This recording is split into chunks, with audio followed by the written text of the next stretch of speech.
comment ça va? Ça va bien, ça? Ben ouais. Salut! Ça va? Ah ouais, toi? Ouais, ça va bien. Ouais. T'amènes la Milo? Ouais, ça va bien. Ouais. Hein? Ben moi je suis dans les jambes, pas toi. Là, je vais pas vous bousculer, mais ce que j'aimerais faire, c'est vous setter tout de suite. OK. Comme ça, aussitôt que le gars arrive, on peut... On nos places respectives? Yes. Ben oui, c'est ça. À 10 minutes de la rue, t'es-tu dans pas loin de vas t'arriver bientôt?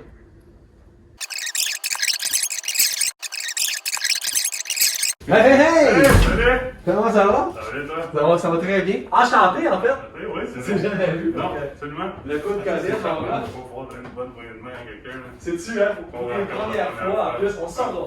On s'en prend. Hey! Je te présente. Salut! Il est de l'autre côté. Et comme ça, c'est le décalage à côté. Et on a du café au bout. On a du café, viens-t'en, Louis-Philippe. Je te présente. Mon deuxième. Je te présente Salut, Dan. Philippe. Salut, Dan. Moi, c'est Dan. Je te présente Louis-Philippe, CEO, PDG de Nexus Innovation. Puis lui, c'est Martin, mon partner, Ok, ouais. dans l'apiculture, que tu as peut-être entendu. J'ai entendu parler par Claudia, évidemment. Ouais, c'est ça. Sur LinkedIn, je pense qu'on s'était. Ouais. Tu t'es dit qu'un jour on serait amis. Ouais. Je pense que c'est ça qu'on s'était écrit. Ouais, je t'ai dit que. C'était pas sûr, c'était pas fait. Ouais, parce que j'ai comme une politique sur LinkedIn où j'ajoute les gens que j'ai déjà rencontrés. Hein? Ok, c'est que là, après-midi, on peut y chanter. Mais probablement, je sais pas pourquoi. Oh, j'ai été un privilégié. Ouais, c'est ça, moi, non, j'ai pas passé son J'ai fait fait. une exception, j'en fais des exceptions, mais dans le sens que, tu sais, règle générale, j'aime savoir quand est-ce que je l'ai connu, tu sais, ou leur placer la personne. Ok, c'est ça. Parce que c'est trop facile sur LinkedIn d'avoir plein de monde que tu connais pas. Tandis Non, que, carrément. j'aime ça avoir Tu quelqu'un filtres. que je Tu vois. filtres.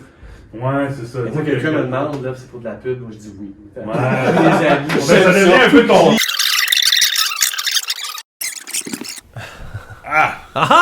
Le visage Yes. que j'avais rencontré. Écoute, la fois que je t'ai vu, pour vrai, t'étais déguisé en licorne. C'est vrai? T'étais, Comment ça? tu faisais le show, le gala virtuel que vous avez organisé pour vos 3 Oui, ans. oui. Puis là, Claudia m'a présenté parce que honnêtement, je t'avais pas Un vu. lait, excuse-moi, un lait, un sucre? Ouais. Un lait, un sucre. Ouais. Il est bon en passant ton café fil, Dan. Mais ouais, c'est ça, je t'avais vu là. Parce que, on dirait que sur LinkedIn, la photo, je l'ai pas ouverte là. Je savais que c'était toi pis tout ça, mais là, je te vois, je fais comme, ok, le gars, il se déguise en licorne. Ouais. Quand même cool. Ah, mais t'as donné une idée, j'ai un garde-robe de costumes chez nous. Il est dédié, je dois avoir 50 quelques costumes. Des niaises? Non, c'est pas des jokes. Entre Batman et Spider-Man, qui gagne ça longtemps? Je veux savoir si on va désigner. Moi, j'ai comme le goût de remporter. J'ai le détective le plus puissant au monde avec sa technologie pourrait l'emporter, je pense. Batman. Batman, hein? Ouais. Moi aussi, je pense que oui, c'est un vrai génie, l'autre il est locker un peu. Ben, il est comme Locker, puis Ouais. il est ado, il a pas Ah, l'expérience. c'est il ça. fait comme, oh ouais, ok, je sais pas. Spider-Sense, moi. On peut mettons. t'aimer. C'est bon, je vais J'avoue que tu m'as stressé avec le podcast. Ben voyons. T'es en vacances, t'étais stressé? Non, quand je l'ai lu après. Ok, fait que t'étais pas à Vancouver, t'as juste pas dormi de la nuit hier parce que t'étais stressé de venir ici, c'est ça? Ah oui, c'est ça. Mais qu'est-ce qui te stressait, Louis-Philippe? Hein? Explique-moi. Qu'est-ce qui me stressait? En fait, l'idée du Flop Lab, c'est de parler de toutes les affaires, parce que le ton est tout le temps à l'inverse. C'est toujours comme Fais la success gauche. story. Ouais, non, c'est ça. Fait que là, c'est de parler un peu de... On peut-tu apprendre de nos erreurs? On peut-tu aller creuser là où ça n'a pas marché tout le temps comme on voulait? Puis le micro, faut Ouais, qu'il soit à 1 pouce de ta bouche, assez proche, là. Comme ça, là. Ouais, puis surtout que t'as une Ouais. voix, mon gars, bass en Ah oui, elle sonne bien, là. Elle Moi, sonne je trouve ça, vraiment moi, cette bien. voix Hein. de radio de fou, là. C'est malade, hein? Tu Moi, j'ai l'air d'un perroquet. Quand je parle, là, c'est fou à comparer de lui. Dan, on commence ça nous autres dans pas long? Ou... Ok, tu nous dis, hein? Oh! Oh! C'est la cloche pour dire qu'on vient de puncher. Le ça travail commence. On peut commencer à dealer. Ah oui, c'est ça, exact. Ah ben, bienvenue, Louis-Philippe Vallée, chez... en fait, tu vois, Machine 4771. On est dans l'atelier 4771 de podcast. Martin de la Roseville, bienvenue. Mon comparse, mon sidekick, mon Danny Verven de... Danny Turcotte, en fait, de Tout le monde en parle. Hey, bienvenue dans notre podcast qui s'appelle Flop Lab. Ouais, Flop Lab. Écoute, l'idée, c'est d'aller creuser les différents échecs les différentes difficultés, les choses qui n'ont pas fonctionné à tout niveau pour qu'on puisse en apprendre de ça, tu sais. Et en fait, ça, je pense qu'on apprend pas mal à partir de ça, tu sais, c'est quand ça punch, autrement dit, quand ça fait mal, qu'on évite les prochains coups, là, c'est à peu près ça l'idée, là, tu sais. C'est drôle parce que je t'ai envoyé tout le synopsis, on va dire, du podcast, puis l'extrait, et tu me disais que t'étais nerveux. Tu te disais, pourquoi t'étais nerveux? Ben, parce que parler de ses flops, c'est un peu faire preuve de vulnérabilité. Fait que je veux pas, c'est toujours inconfortable. Ouais. C'est pas une posture que les gens généralement, ou l'humain est confortable à être dedans. Par contre, c'est très valuable, puis c'est pour ça que j'accepte d'être là, puis je suis content d'y être. Et mentionnons, fait d'honneur, Martin, je veux te le dire ici, notre ami, et Jetlag est allé dans un voyage dans l'Ouest. Il a son café à la main. Puis, c'est-tu moi où il sonne comme un morning man écœurant? Ils vont nous flusher, ils vont demander que c'est lui qui anime le podcast. C'est sûr, ils vont faire « Salut, ici Louis-Philippe Vallée, comment ça va? » Bienvenue au Flop Lab. Flop Lab. Le Flop Lab, ouais, ça peut être ça aussi. Non, finalement, on va garder le poste. Je sais pas si vous connaissez l'entreprise Nexus Innovation. Martin, nous autres, on la connaît en masse parce que on entend beaucoup parler de leur culture d'entreprise, évidemment. Honnêtement, j'ai appris à un moment donné que c'était une entreprise, Nexus Innovation, tellement que c'était comme « Wow, c'est donc une culture plus », tu sais. Par une de vos ambassadrices de votre culture, Claudia Lépine, qu'on salue présentement, qui est une des personnalités RH les plus inspirantes que j'ai rencontrées. Je dois en face, là, je dis même pas ça pour être têteux, c'est vrai. La fille, elle a des idées, elle a aussi un objectif assez clair. Elle est super créative aussi. C'est vraiment créatif. Puis elle veut révolutionner le monde du travail. J'ai comme l'impression que son prétexte, c'est que son lab à elle, c'est Nexus Innovation. C'est-tu moi ou c'est un lab à culture, votre affaire? Il y a des gens chez nous qui diraient on n'est pas un lab, on est une entreprise, on a d'autres objectifs mais je pense que c'est un beau véhicule. C'est un beau véhicule. C'est pas un lab. Notre but, c'est pas de devenir un espace où on essaie des affaires. Là, je pense qu'on perdrait peut-être d'autres objectifs de vue qui sont importants quand tu gères une entreprise. Mais absolument, je pense que Nexus est un véhicule pour Claudia, pour essayer de nous aider à faire les choses différemment puis à faire les choses mieux. Okay, je trouve ça intéressant parce que là, ce que tu dis, c'est que dans le fond, parce qu'on a l'impression un peu que c'est un laboratoire, mais tout est super calculé. Super calculé. Je pense que un peu dans la philosophie agile, on assume que les choses qu'on met en place ou qu'on essaie sont pas parfaites à la base, puis qu'on va itérer dessus sur une base régulière. Donc, ça peut avoir l'air d'un lab de l'externe quand on regarde des choses qui se passent, surtout que c'est des choses qui sont peut-être innovantes là, en termes de modèles de gestion, en termes de pratique, mais ça reste que... j'ai corrigé sur la notion de lab parce que je veux m'assurer qu'on n'oublie pas que on n'est pas là pour bâtir une entreprise qui est... Ce que je comprends, c'est que dans le fond, tu es un peu dans la règle du 80-20. Là. On dit qu'écoute, on se laisse, on a une chance de 8 sur 10 que ça marche, mais il y a un 2 sur 10, ça se peut qu'on corrige, mais on est assez on target quand on met quelque chose en place. On essaye le plus possible. Il faut se mesurer quand on essaie des choses parce que c'est un peu cette philosophie-là vient avec un mindset où c'est beau d'essayer des choses puis de mettre en pratique des affaires qui sont imparfaites, mais si on prend pas le temps de s'arrêter puis de regarder ce qui marche pas, on perd un peu la valeur de mettre ces choses-là en place rapidement. T'sais, on les a mis en place en se disant on va itérer dessus. Si on n'itere pas dessus, on se plante. Puis c'est d'ailleurs pas tant un des flops qu'on a eu. Ah oui, pour vrai? Qu'est-ce que tu veux dire? On a essayé des choses dans les dernières années, notamment, par exemple, notre modèle de gestion qui est un peu différent, on va dire. C'est-à-dire, c'est quoi votre modèle? Je peux l'expliquer. On se donne. Pour nous dire que c'est un flop, je vais l'entendre, c'est sûr. Je dirais pas que le modèle est un flop, ou du moins, on n'est pas encore rendu au stade où on l'a qualifié de. Peut-être ça va l'être, on donne encore du temps. Quand on va t'inviter le prochain coup, ça sera ton flop. Exact, ça va me faire plaisir. Ce qu'on a fait il y a 2 ans, c'est qu'on a pris des gens un peu de l'organisation au complet, on les a assis dans une salle, puis on s'est dit, écoute, on n'est pas fan de la structure hiérarchique. On sait que ça a ses faiblesses dans le monde du travail, une structure de drop-down, on va dire. Là.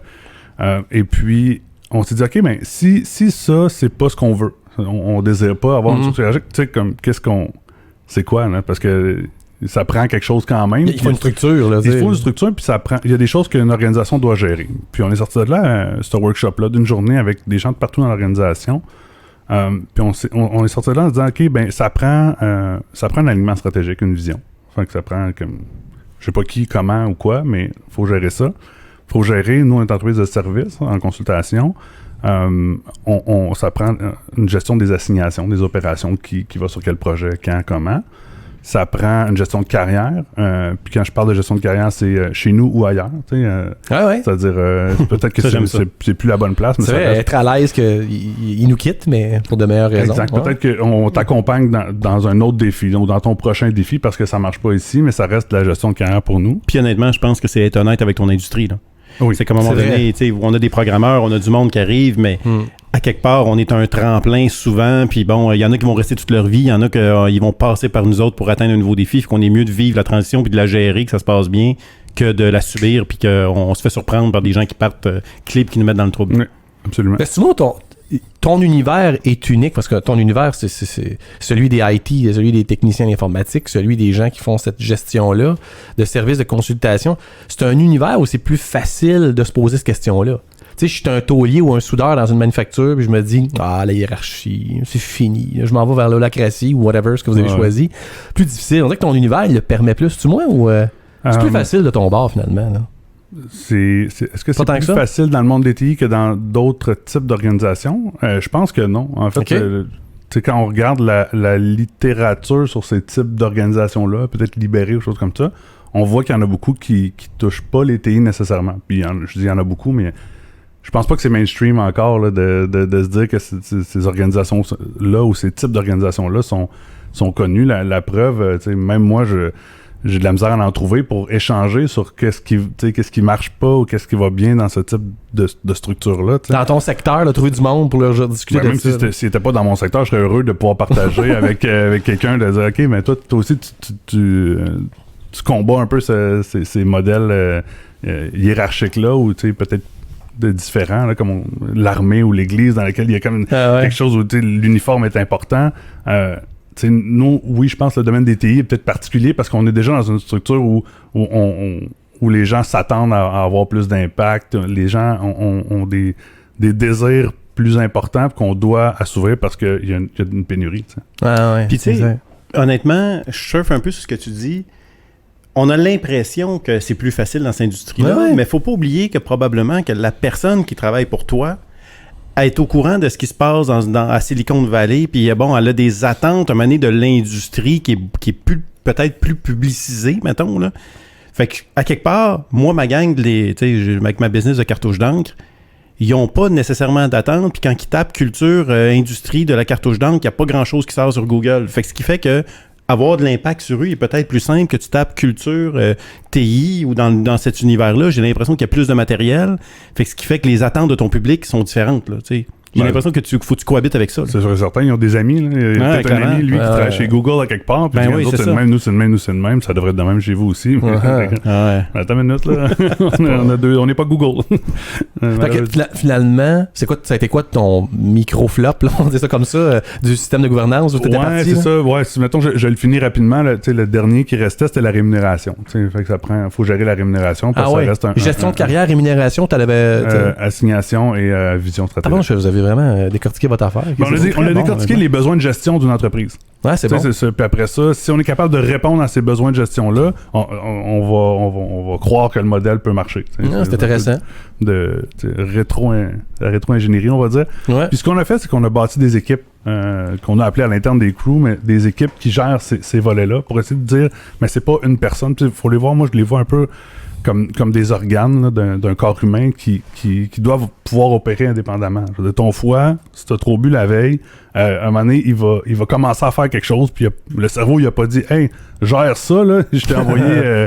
j'ai fait des mauvaises décisions, tu sais. » Il est autonome. Il est autonome. T'as bu trop, là. Ouais. Exact. Fait que, tu sais, un peu les organes, comme des organes du corps humain, ces équipes-là gèrent les aspects de l'entreprise qui réfèrent. Mais j'aime vraiment l'image d'un corps humain. Ouais. T'sais, pour que tout fonctionne, il n'y a pas un morceau plus important que l'autre. Tu peux pas couper le foie puis opérer, ça marchera pas. Surtout que toi, grand verre d'alcool, ça t'a parlé. Oui, surtout avec mon drink sans alcool, oui. Mais OK, puis donc... Fait que le microprop, c'est qu'on a mis ça en place. On a itéré dans les 6-8 premiers mois, mettons, sur cette affaire-là. Puis là, à un moment donné, on est venu qu'à accepter les faiblesses du modèle, tu sais, les problèmes qui venaient avec. Puis on a travaillé sur d'autres choses, là. C'est pas parce qu'on l'a ignoré, mais tu sais, à un moment donné, on a eu d'autres priorités organisationnelles.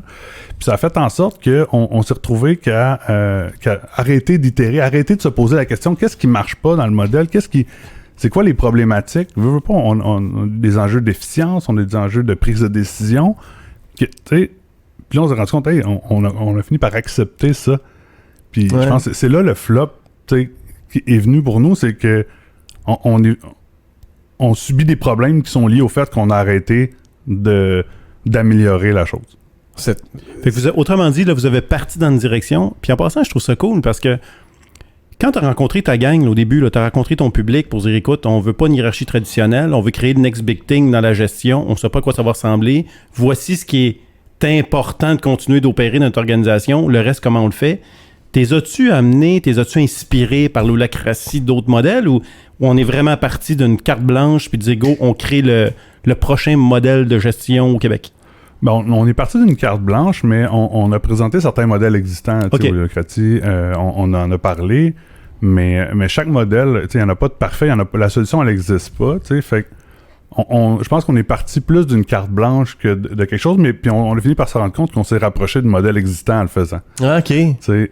Mais je trouve ça plus intéressant de faire ça comme ça parce que de un, on est tous d'accord dans quoi on embarque. Team-made product. C'est pas, c'est ça. C'est pas quelque chose qu'on regarde, j'ai lu ça, là. J'ai lu un livre, puis regardez, on va faire ça même master. Puis ça, les employés n'aiment pas ça. Quand t'as l'air du gars qui a fini de lire un livre, puis qui arrive le lundi matin, puis go, je rentre ça chez nous, là. J'ai la formule, t'as coup. Écoute, c'est un peu... Mais si je comprends bien, tu t'es arrangé qu'à quelque part, sans trop le savoir, une recette qui à quelque part existe vient du thé. Oui. Fait que ça venait d'en bas, fait que là, c'est sûr que là, la transition est beaucoup plus simple. Mais ça venait de partout, tu sais. C'est ça. Pas d'en bas, pas d'en haut. Ça confirme ton approche quand tu te retires un peu de ce qui a déjà été mis en place, tu le montes, puis tu t'aperçois que ça se colle pas mal aux réalités qui avaient été proposées avant. C'est intéressant aussi. Ben oui. Mais juste pour la petite information, là, Nexus Innovation, c'est combien d'employés? Ça existe depuis combien de temps? Là, vas-y donc rapidement ta petite bio. Là. On est aujourd'hui 54 employés. On existe depuis avril 2017, là, 3 ans. Quand même! Moi, c'est ça qui me fascine. Pour moi, le Nexus Innovation, c'est comme un Google de notre environnement entrepreneurial au Québec, là, dans la culture et dans le service, j'imagine. 0,55 en 3 ans. C'est fou. C'est impressionnant, bravo. Là, attends, on va retrouver un flop là-dedans, ça n'a pas de bon sens. On n'est pas pour le féliciter comme ça se peut pas. Mais avec Claudia, j'imagine que tu as attiré du monde, mais tu as une expérience passée. Tu viens de l'univers G-Soft aussi. Ouais. C'est un gars comme Simon Deman. T'es un produit de G-Soft. Un produit de, j'aime croire que j'ai une petite branche qui est tombée de l'arbre à un moment donné puis qui est allée faire un autre arbre, tu sais. OK. Fait que t'as appris beaucoup de ça. T'es sorti de ça avec... loin d'un flop. J'ai appris beaucoup d'une croissance rapide, là, parce que je pense que c'est une des difficultés qu'on a dans le monde des TI, c'est de gérer justement cette croissance rapide-là. Tu sais, comment tu fais pour investir dans des endroits où tu sais que tu vas avoir des problèmes à partir du moment où tu vas embaucher 5, 6, 7 personnes de plus. Fait que on a fait des choses un peu différemment, mais oui, absolument. Moi, j'ai vécu la croissance de 20 à 270 personnes chez G-Soft. Puis t'es parti pourquoi? Pour plusieurs raisons, mais principalement pour ma passion pour la consultation, le service TI. Moi, j'adore faire travailler avec des clients, puis livrer des solutions qui vont répondre à un besoin précis, puis qui vont vraiment changer la vie des gens avec qui on a travaillé. G-Soft a décidé, il y a 2 ans et demi, justement à peu près en même temps, de focuser plus sur le produit. Ça, c'est très correct, là, je pense, comme décision organisationnelle. Parce on les voit, là, parce que quand on voit G-Soft, on parle d'Office Vibe, on parle de... Il y a un autre produit, là, c'est quoi le nom, donc? Qui mise beaucoup? ShareGate, ouais. Exact, ShareGate. Fait qu'on voit que t'as raison, c'est une business de produits, là, clairement. Exact, puis ça a été... Moi, j'ai toujours fait du service dans cet univers-là. Puis il y a beaucoup d'entreprises en TI qui c'est ça qu'ils font, là. Ils vont venir à faire du service comme mal nécessaire pour pouvoir rentrer des revenus pour investir sur leurs produits puis bâtir un produit. Puis tout le monde va être un peu le prochain billion dollar company, là. Je sais pas trop dans le sens où on veut du succès rapide qui vient avec le développement de produits. Le risque est là, Mais le reward est incroyable en termes de ce que la courbe. Fait que t'as quitté pour l'autre angle de développement d'affaires que t'étais moins peut-être à l'aise, mais t'as gardé essentiellement l'idée qu'une culture forte, c'est important pour une business. Ah, absolument. Je veux dire, une des raisons qui nous a amené à croître rapidement, je pense, c'est de cet investissement-là que Gsoft avait fait dans sa culture d'entreprise. Puis encore aujourd'hui, vous m'en parlez comme étant un modèle. Absolument. Puis moi, je viens de là. Je me dis que j'ai participé beaucoup à cette culture-là à travers les années. Là. Je veux dire, mes costumes, tu me parlais de ça, Pierre-Luc. Oui, c'est tantôt. Là, attends, non, mais ce gars-là, moi, tu sais, la photo sur LinkedIn, quand tu vois le monde, elle est trop petite. Puis moi, c'est rare que je clique dessus. À part si c'est une belle fille. C'est rare que je clique dessus. Puis là, la fois que lui, je l'ai vu, il était déguisé en licorne. Parce que Claudia, elle me disait qu'après 3 ans, ils ont fêté ça, eux autres, mode COVID en virtuel. Puis le gars déguisé en licorne qui apparaît, qui fait je sais pas trop quoi. Ouais, je me rappelle, j'avais vu une publication là-dessus. Ouais, c'est le dernier souvenir que j'ai eu. Puis là, il me raconte qu'il y a comme une Batcave remplie de costumes, tu sais. Puis il y a même pas d'enfants en âge encore de les porter. Fait que j'aime ça. C'est toi et ta conjointe? Non, ça vient de moi. Puis pourquoi je parle de ça, c'est que justement, je pense que j'étais connu comme ce gars-là, tu sais, un peu fou, de 5 à 7 de costumes, puis tout ça. OK. Fait que je pense qu'il y a des gens aussi qui ont fait comme t'en vas reprendre une organisation, tu sais, puis occuper un rôle plus stratégique, tout ça. Puis oui, je suis resté ce gars-là costumé. Mais honnêtement, Gsoft aime ça à laisser aller sa folie. Tu sais, Gsoft, pour moi, c'est Simon est arrivé au Québec. Il a emmené, ça a été un game changer. Il y a un milestone, puis il a mis dans la tête des gens qu'on peut réussir en affaires en misant sur l'humain d'une organisation. Puis je pense que ça a été lui le premier à y aller au fond. Puis il a fait ses forts, hein, tu sais, avec ses... Exact. Il y a des gens qui vont peut-être te critiquer, là, les rampes de skate d'un bureau, calme-toi, le salon de coiffeur. Oui, mais un peu là. Je me mets à sa place. Mais c'était fort, c'est là. Moi, puis le Québec, on est un peu réticent, puis on est souvent en retard dans tout. Là. Ouais. On se le cachera pas. C'est vrai. Fait que faut que tu fasses vraiment fort. Ah ouais, je suis d'accord. Puis que, tu sais, lui, il a monté ça à 200 quelques employés. Il nous a vraiment programmé que non, c'est faisable, puis c'est pas juste une histoire de Silicon Valley. Ici, à Montréal, on peut l'avoir. Écoute, je suis pas un fan fini non plus de son modèle. Par contre, ça a été un gars qui a amené vraiment une vision nouvelle, puis qui a mis dans la tête de tous les entrepreneurs du Québec de dire, Christy Gang, ça se peut, là. Tu sais, on est capable de le faire. Ça. Mais c'est de valeur, parce qu'au Québec, il est devenu un peu comme... le Google, le fatigant qu'on n'aime pas entendre parler dans une conversation. Mettons, tu parles de culture d'entreprise, mais à Silicon Valley, Google, c'est nous autres, on est allés les voir, là. Puis là, je vois des gens, des fois, réagir, on n'est pas des Google, c'est trop gros. Puis on dirait que Simon Deban, avec Gsoft, ça a fait un peu ça. Tu parles de Gsoft, on sait bien, l'univers des TI, ça, je te disais ça tantôt, tu sais. C'est facile pour eux autres. Viens avec ma gang, moi, j'ai du monde qui peinture des réservoirs avec des masses d'en face. C'est pas une job, le fun, là. Je peux pas transformer ça, moi, en Silicon Valley avec des rampes de skate. Je peux pas me permettre cet univers-là, tu sais. Et là, mais on peut-tu en apprendre? Parce que je trouve que ce gars-là, il a stampé la révolution du monde du travail qui était due pour être changée. C'était le premier à vraiment se positionner que lui misait sur l'humain de son organisation pour sa croissance, puis qu'il le disait ouvertement. Il faut croire que ça a marché, parce que ça a fait des petits, c'est le cas de le dire. Louis-Philippe, qui lui a fait « OK, cool, je continue ça, certainement, moi, en tout cas, avec mon approche, là. » Mais, donne-moi donc... Tu sais, dans tout ce que tu as fait, on va te laisser une petite chance quand même. Il y en a une pratique chez Nexus Innovation qui a été la meilleure, c'était laquelle? Que vous avez implantée, vous dites ça, là. Ça, j'avoue que c'est mon coup de circuit dans le parking, ça, là. Coup de circuit. Une dont je suis le plus fier, après ça, c'est un coup de circuit, je vous laisserai en juger. Mais c'est l'investissement qu'on fait dans la pratique avec le sport. Je sais pas si vous avez peut-être lu comment on fait ça. Essentiellement, c'est que sur la semaine de travail, on permet aux gens de passer 2 heures, par exemple, par semaine. 2 heures quand même. Ouais, à faire de l'activité physique. Peu importe laquelle, on regarde pas c'est quoi, on regarde pas si tu l'as fait ou non, là, on fait confiance, là. Mais à partir de là, tu peux prendre ces 2 heures-là puis les investir pour toi, dans ta santé physique. Et puis l'idée derrière ça, c'est que on voulait quelque chose, une mesure qui permet, surtout en TI, on est bien devant nos ordi, puis on mange pas si bien que ça. On n'a pas des habitudes de vie, là, je veux pas comme généraliser. Non, mais je comprends ton point, mettons, de ce que j'ai vu de mon parcours, on n'a pas des habitudes si saines que ça de vie. Okay. Et l'idée de ça, c'était d'offrir quelque chose qui était très flexible, tu sais, puis c'est un peu à notre image là, de Nexus, là, d'être flexible dans nos pratiques. Puis cette mesure-là, je trouve, elle vient offrir à n'importe qui la possibilité d'accéder à ça qui est différente de si je t'offre une allocation pour acheter des affaires, tu sais, puis finalement les gens s'achètent des cossins parce qu'ils veulent pas laisser cet argent-là sur la table, Okay. ou même d'offrir des activités comme le yoga, des choses comme ça, des choses qui sont très le fun, puis sont très bien, mais ça reste que ça cible toujours un ensemble. C'est jamais 100% d'une business qui fait hey, moi le yoga je triple. Ouais. Fait que celle-là, c'est comme ma pratique que je suis comme fier parce qu'elle est flexible, elle est à notre image, elle est accessible à tous, puis elle est gratuite. Là. Tu l'as-tu mesuré?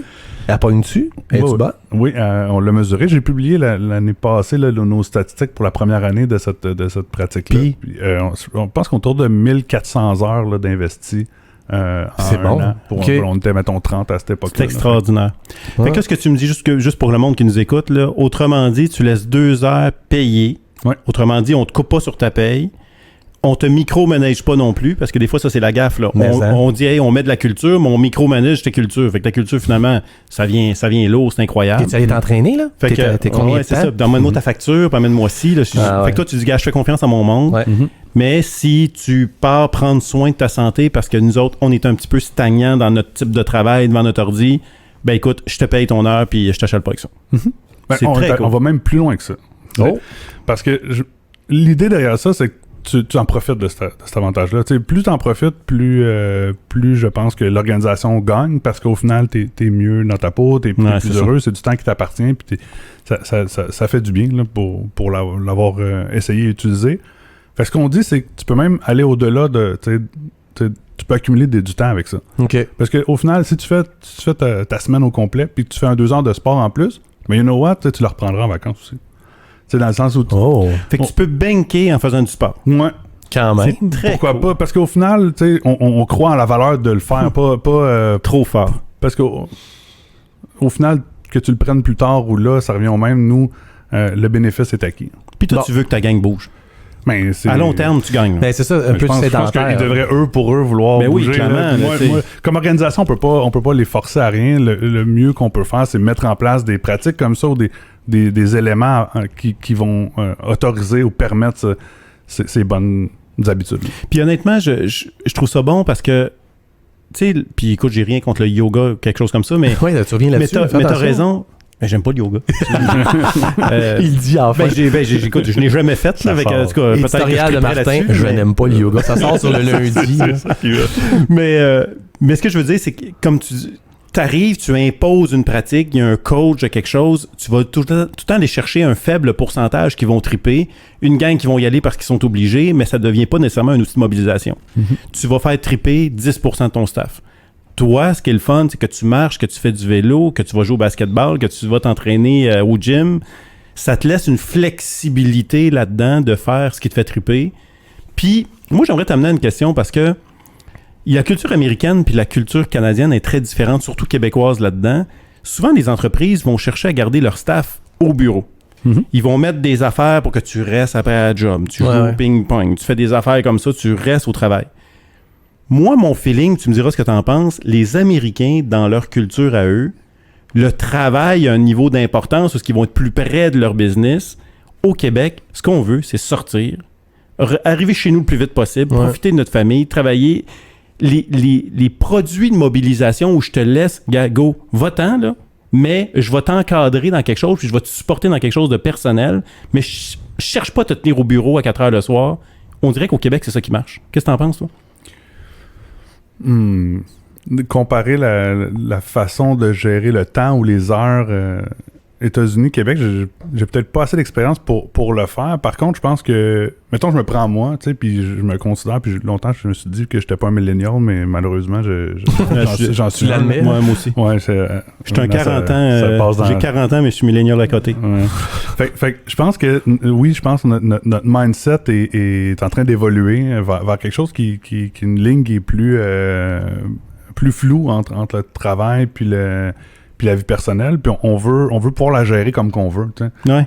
On veut pouvoir être évalué selon nos résultats, ce qu'on apporte. Regarde ce que j'ai produit, pas le temps que j'ai mis, parce que le temps, c'est tellement...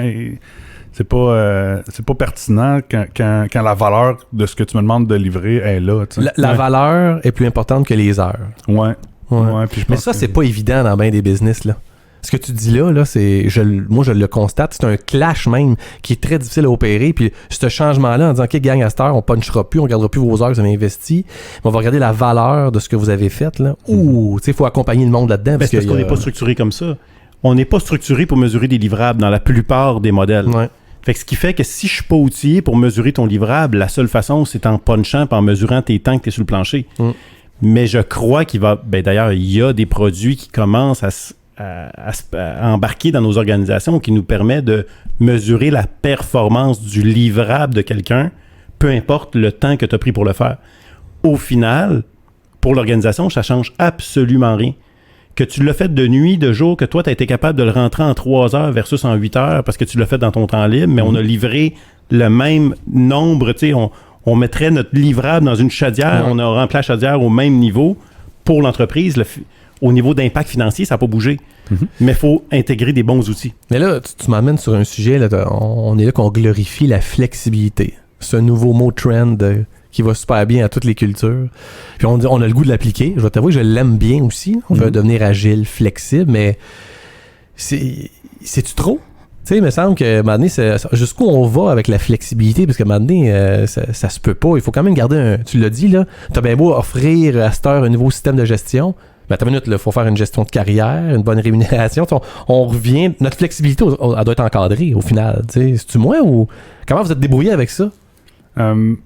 Oui, une flexibilité doit être encadrée, mais on doit mettre des balises. Pas est-ce que encadrer pour toi, c'est surveiller, ce qui est très différent pour moi. Ouais, okay. La flexibilité vient avec un niveau d'autonomie, vient avec un niveau de confiance que tu as envers les gens qui vont profiter de cette flexibilité-là. Puis si tu n'as pas cette confiance-là, peu importe la flexibilité ou ce que tu dis que tu pratiques, ça n'existera pas.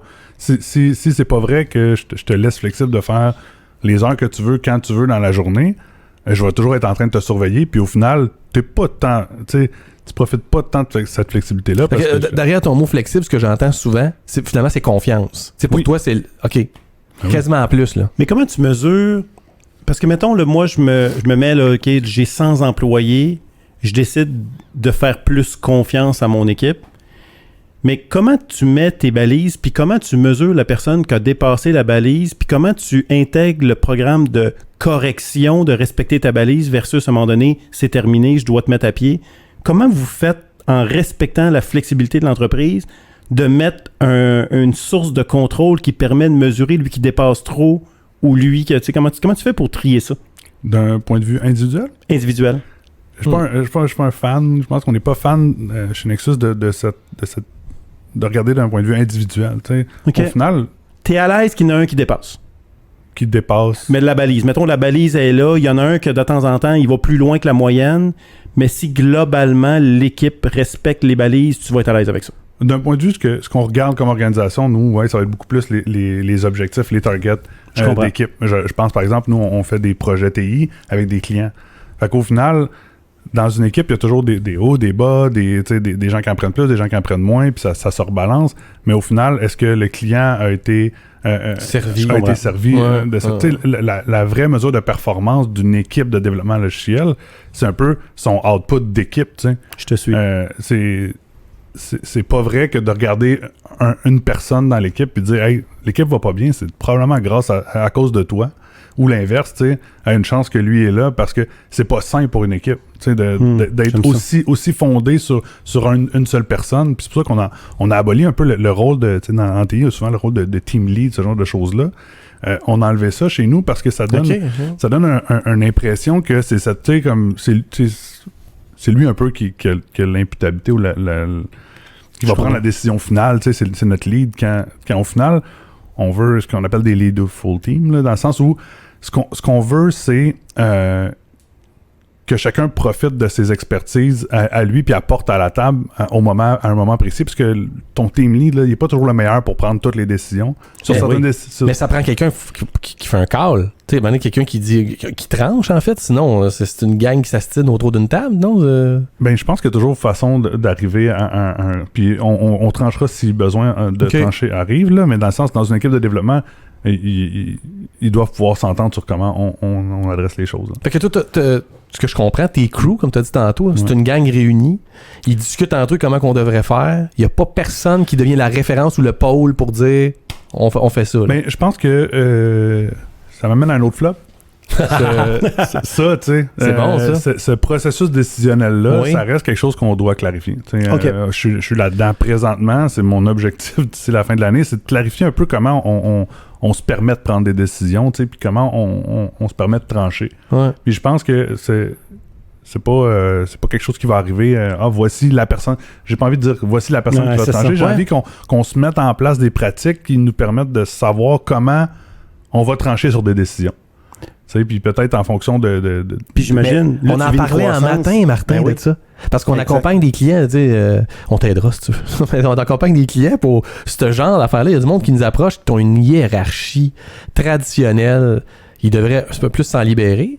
Mais il y a d'autres mondes dans l'autre spectre qui s'en vont dans l'entreprise libérée à fond tellement que ça crée comme des ondes grises, une espèce de flou. Ah bon, on qui est sont là. pas Ça, mieux. présentement, c'est mon plus gros enjeu. Ok. Tu sais, puis tu sais, que je vous parlais de problème d'efficience, c'est un peu ça. Tu sais, Ok. comme il n'y a rien de plus efficace que quelqu'un qui prend une décision tout seul. Tu sais. C'est mais c'est vrai, pareil. clairement, non, c'est vrai. Mais à la fin de la journée, est-ce que c'est la bonne décision? Peut-être pas. Puis on Puis à croit long terme vraiment non plus. que. Exact. C'est vrai. On croit que la notion d'équipe vient un peu pallier à ça. C'est plus engageant. Les gens ont l'impression de participer, puis peuvent donner leur opinion, puis leur avis sur les décisions.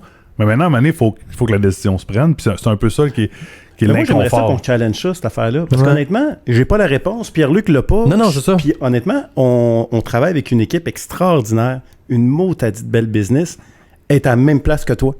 Puis C'est écoute, ça. j'y parlais dans l'auto en montant, là. Tantôt, fait que j'aimerais ça qu'on challenge ça. Ça fait que si je comprends bien, on arrive toute la gang,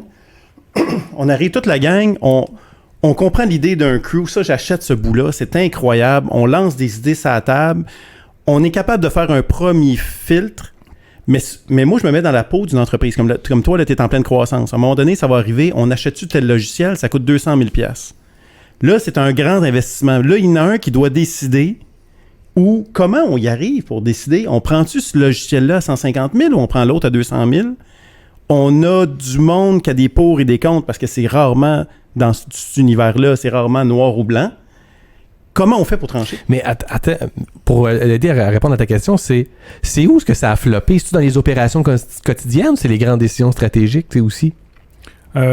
Décision stratégique, on dirait qu'on a comme peut-être on a un crew qui est la vision stratégique tout ça. Fait que tu sais, souvent on vient qu'à s'autoriser de prendre ces décisions-là. Là. Ouais. Fait que c'est des opérations quotidiennes. Beaucoup plus. Ouais, c'est C'est beaucoup ça, moi, je plein pense de que le bobo. choses qui- Tu sais, au day-to-day, là, il se passe de quoi, puis là, on doit. Ouais. C'est qui. Martin, là, tu vas décider ça à cette heure. Hmm. Si tu viens au début, là, on s'était dit ça. Tu sais, que l'œil graphique, nous autres chez nous avec Apiculture, les logos, tu sais, Martin, il est aiguisé là-dessus. Moi, c'est pas ça. Moi, c'était peut-être plus le contenu, mettons. Mais OK, c'est Ouais. qui a le dernier call? Là? On s'était dit ça à un moment donné parce qu'on se disait, c'est parce que ça finit plus. Là, maintenant, je peux l'astiner. Moi, j'aime pas le logo que t'as créé ou que t'as fait créer. Puis c'est parce qu'à un moment donné, c'est qu'il fatigant, n'y là. a pas de bonne ou mauvaise réponse. Non. C'est tout simplement, sur mon angle à moi, c'est ça. Ça pourrait être ce produit-là ou ce produit-là. Les deux vont faire le travail, mais il y en a un qui doit trancher. Fait que là, moi, j'aime ça. Là. Fait que là, on a un crew autour de la table, on arrive, on a deux solutions. C'est quoi sans créer une hiérarchie, Ouais. le chemin pour arriver où est-ce qu'on arrive à un consensus à 100%?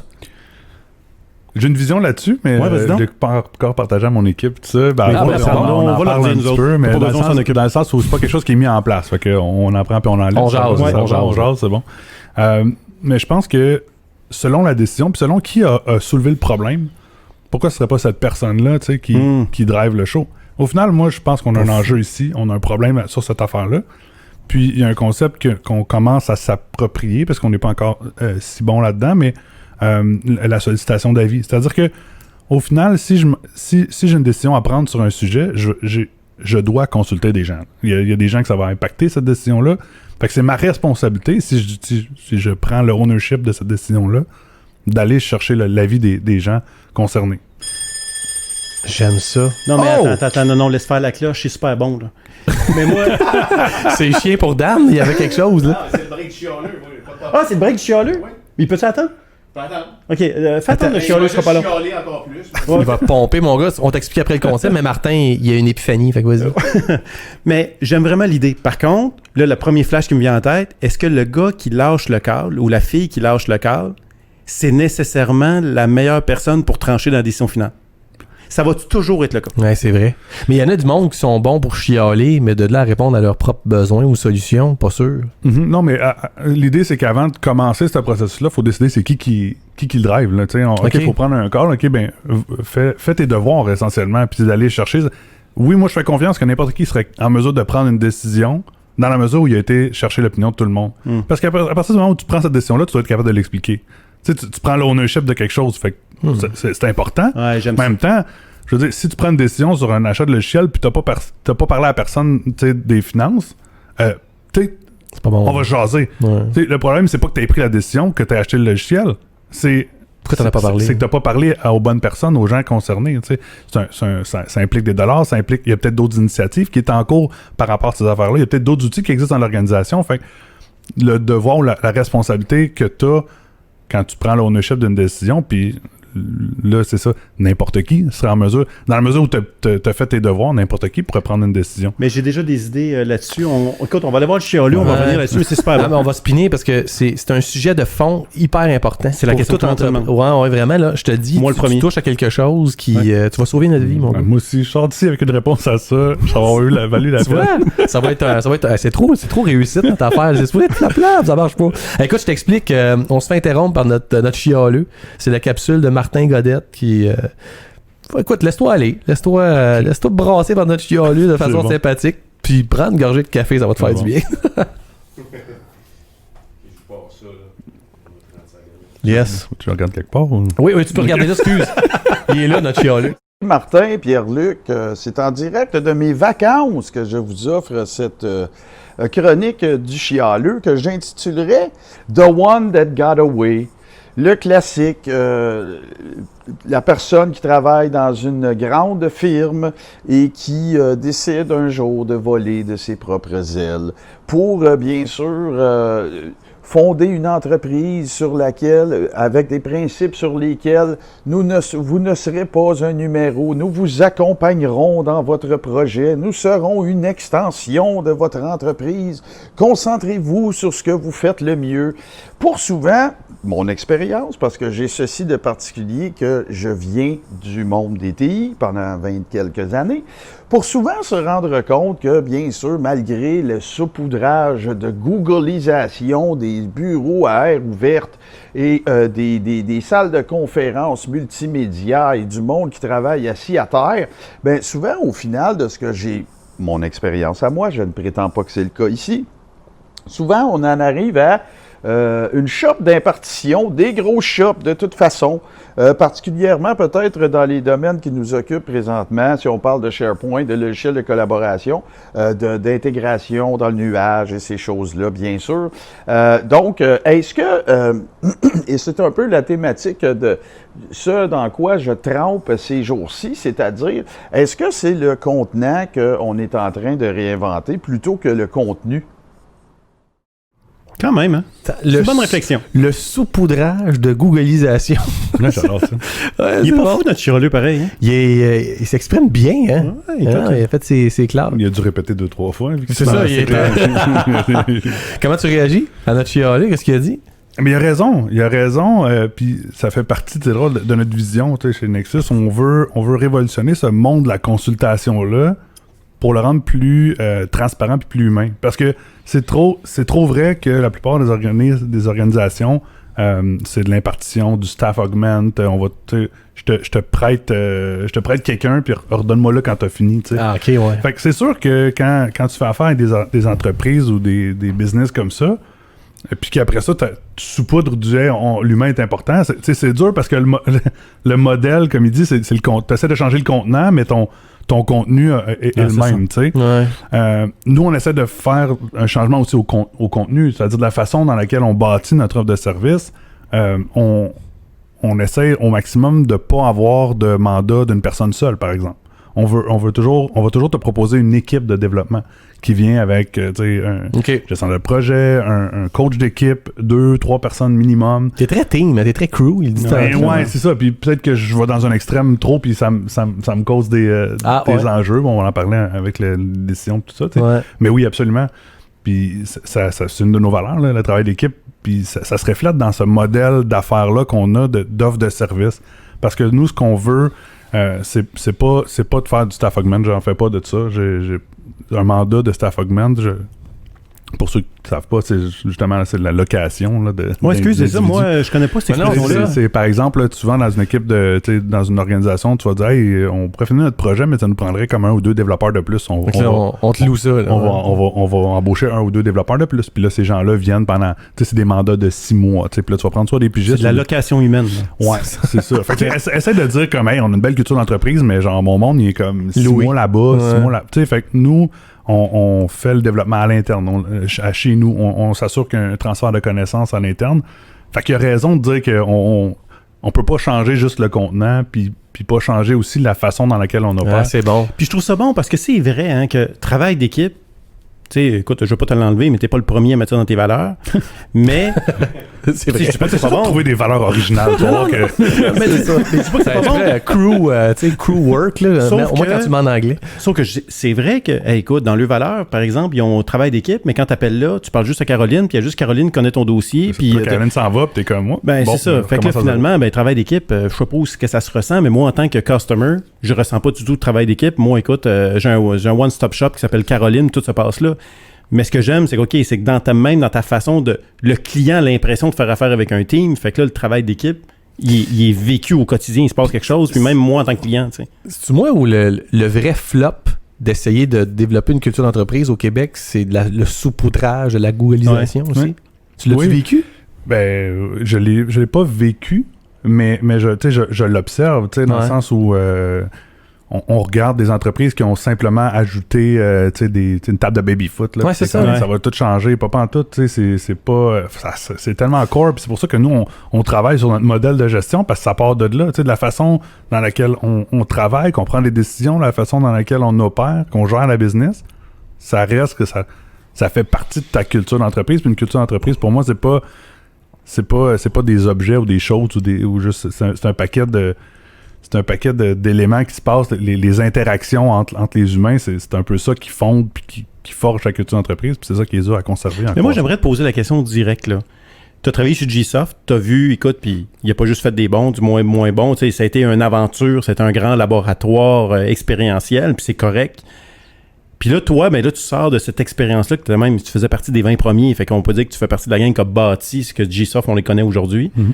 Toi, maintenant, tu as le contrôle à 100% de ta culture. C'est quoi pour toi une culture d'entreprise?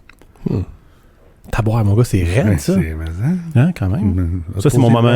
Mais là, en passant, ça, si tu veux des heures et des heures de débat houleux entre Martin, moi et du gin tonic pour répondre à cette question-là. Ah, il y a un podcast complètement dédié à ça, là, puis chaque invité a sa réponse, mais tu sais, la réponse qui me convient le plus ou qui me rejoint le plus, je pense, c'est cet amalgame d'interaction ou de pratiques non dites qui existent entre les gens, la façon dans laquelle la collaboration s'effectue, pour moi, c'est un peu tout ça. Comment les gens se perçoivent entre eux dans une organisation dans laquelle ils collaborent. Tu sais, je sais pas où j'avais lu ça, mais tu sais, c'est quelqu'un qui disait que la culture d'entreprise... Tu sais, non, je ne quoterai pas quelque chose que ouais, tu vas côté de croche, mais c'était quoi l'idée, le fond?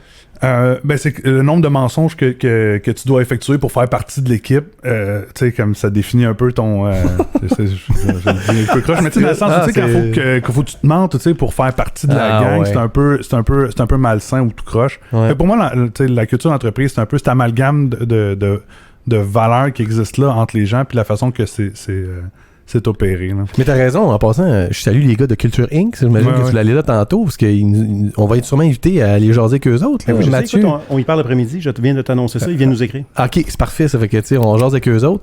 L'idée, c'est pas de redéfinir la culture, mais c'est vrai que si tu veux pas qu'on saupoudre Faut trouver une manière aussi de l'activer, de l'implanter, pas que ça crée de la frustration, de l'insatisfaction, des attentes surréalistes, tu sais, d'un monde où moi je me pars une business, là, tout à coup, je dois compétitionner, c'est le cas de dire, je deviens un compétiteur avec du monde qui font tellement des affaires cool, mais à la base, je crée des clous de poignées de cercueil, je sais pas trop, tu sais, je suis pas si hot que ça des fois dans ma business, là. Pour parler à différentes entreprises, pour coacher différentes entreprises, on réalise que de mettre des belles pancartes en avant, puis de faire semblant d'eux, puis d'aller chercher quelques petits éléments, puis d'en faire, écoute, comme si c'est vécu chez nous, c'est absolument incroyable, ça fait l'effet contraire, ça démobilise l'équipe à l'interne.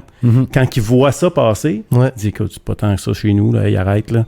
Mais, ce qui fait que plus que l'équipe de marketing pousse, si c'est pas vécu à l'interne, ça va démobiliser le peu de culture, puis le peu de ce qui reste de l'humain de l'organisation, ça le démobilise. Fait que c'est là qu'on se ramasse avec une chaudière pleine de trous, là. On rentre du monde, on en perd, on en rentre, on en perd. Parce qu'au fur et à mesure qu'on en remobilise une nouvelle gang, on en démobilise un groupe en arrière. Fait que ce qui fait qu'on n'y arrive jamais, là. Puis c'est ça qui arrive dans beaucoup d'organisations. Mais c'est ce que j'aime de l'angle de votre podcast. Parce que dans le fond, ce que j'aime voir, moi, aujourd'hui, peut-être, là, dans les articles, des choses que je vois sur la culture d'entreprise, c'est « Hey, qu'est-ce que vous avez essayé? Qu'est-ce qui n'a pas marché? » Exactement. C'est ça que j'aime un peu de votre angle, parce que au final, c'est facile de dire hey, on est donc bien beau, on est donc bien cool. Regardez ce qu'on a fait, regarde, c'est donc bien hot, qu'est-ce qu'on représente, puis qui on est. Tandis qu'en fait, moi, ce que j'ai envie d'entendre, c'est hey, tu sais, c'est hot, c'est vrai, c'est cool, là, ce que tu as fait, c'est innovant, puis c'est cool, mais comme, c'est où que ça l'a, tu sais, c'est quoi les défis que tu as rencontrés? Ça a de la valeur pour moi, puis c'est pour ça que je suis content d'être ici, parce que je sais pas à quel point on est tant dans les flops, là, mais t'es trop content, là. Hey, ici, c'est un flop, finalement. mais dans le sens où, tu sais, j'ai envie de pouvoir partager, puis j'avais souvent dit à ma gang, j'aimerais ça que si on partage quelque chose, on le partage avec une optique de partage d'expérience. Exact. Et non de marketing. Puis ça fait la même affaire. Au final, là, tu vas quand même bénéficier de la visibilité qui vient avec. Mais l'angle est meilleur. Je comprends ton point. Ben oui. Ouais, tu sais, plutôt de flasher plutôt que de... L'article que j'ai écrit sur la politique de sport, par exemple, j'ai attendu un an, puis ce que j'ai publié, c'est mes résultats, tu sais. Puis c'est important pour moi puis c'est pour ça que j'ai pas encore publié sur notre modèle de gestion, puis j'en parle là, puis je comprends. Parce que c'est un flop, parce que pour moi, je vais en parler quand je vais avoir eu 2 ans, puis je vais pouvoir écrire quelque chose d'intéressant pour le monde. Gars, on a essayé ça, puis voici tous les enjeux qu'on a rencontrés, tous nos pitfalls, là, je sais pas en français comment dire ça, mais toutes les embûches qu'on a rencontrées dans le processus, puis comment on a essayé, puis on est toujours pas à une solution parfaite, puis je pense pas qu'elle existe la solution parfaite, mais notre saying à l'interne, c'est qu'on n'est pas parfait, on est très imparfait, mais on est meilleur qu'hier. Écoute, pour nourrir la conversation qu'on a eue tantôt, là, parlant de l'équipe en matin, on discutait, on s'en venait ici pour le podcast, puis on se prépare beaucoup d'avance, là. Mais je lisais récemment, puis je parle avec une gang là, prochainement du virage 4.0, hein, l'industrie 4.0, l'industrie du futur. On en parle tellement, tu sais. Ouais.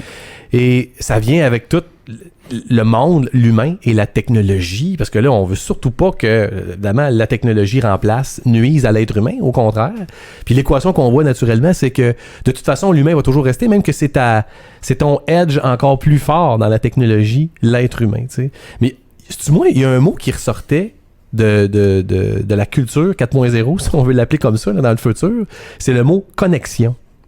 Tu sais, on dirait que je m'éloignais quand même, parce que la hiérarchie, là, c'est d'établir, je me pose pas de questions. Tu sais, je veux dire, je pose à lui, s'il me dit que c'est OK, ça descend. Tu as parlé tantôt du système, soit de l'église ou de l'armée, c'est que tu te poses pas de questions. Ça descend. Des exemples très connus de la hiérarchie classique. Tu sais. Sinon, à l'inverse, l'entreprise libérée, ou je dirais l'holacratie, qui est hyper ouverte, on dirait que ça crée, on s'en aperçoit, une espèce de flou. Tu sais. L'idée, d'un côté, tu as la hiérarchie qui, au moins, donne un pôle de référence. Tu sais, moi, je me fie à quelqu'un. De l'autre côté, ça crée un réseau. C'est du monde qui s'entretiennent entre eux, puis ils trippent entre eux à prendre des décisions, comme tu dis, ou en tout cas à faire avancer les choses.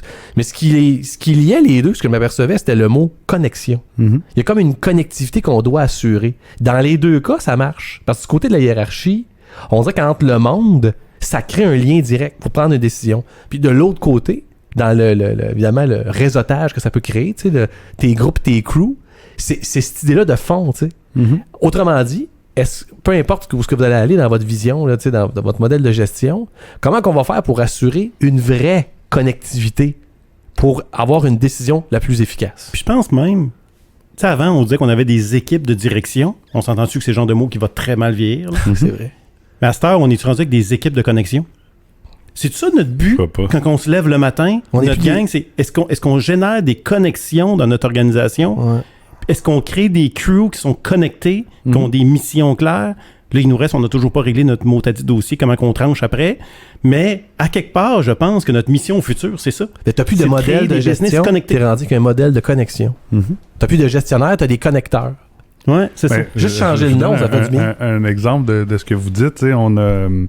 Je pense que oui, vous avez raison un peu dans le fait où cette fameuse équipe de direction-là, elle perd un peu sa Ouais. saveur ou son sens. Ouais. On est allé en début d'année, janvier, on dit OK, on va faire un lac à l'épaule. Tu sais, c'est très bon, on s'en va s'isoler, puis on réfléchit un peu à l'avenir, puis les enjeux qu'on vit actuellement, puis où est-ce qu'on veut aller, puis tout ça. Puis un de nos gros constats avec l'équipe, le crew stratégique, c'était comme, hey, il nous manque bien du monde pour avoir ces discussions-là, tu sais.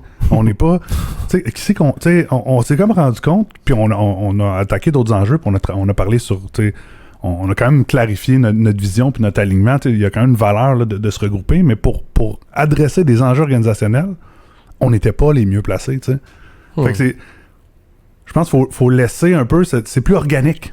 Les connexions, c'est organique. Exact. La c'est hiérarchie bon, de la connexion est établie. Voici la connexion qui te lie à ton Tu laisses superviseur. pas le choix, exactement. C'est ça. Ok. Puis pour vous donner une idée, les connexions, on les pousse encore plus loin.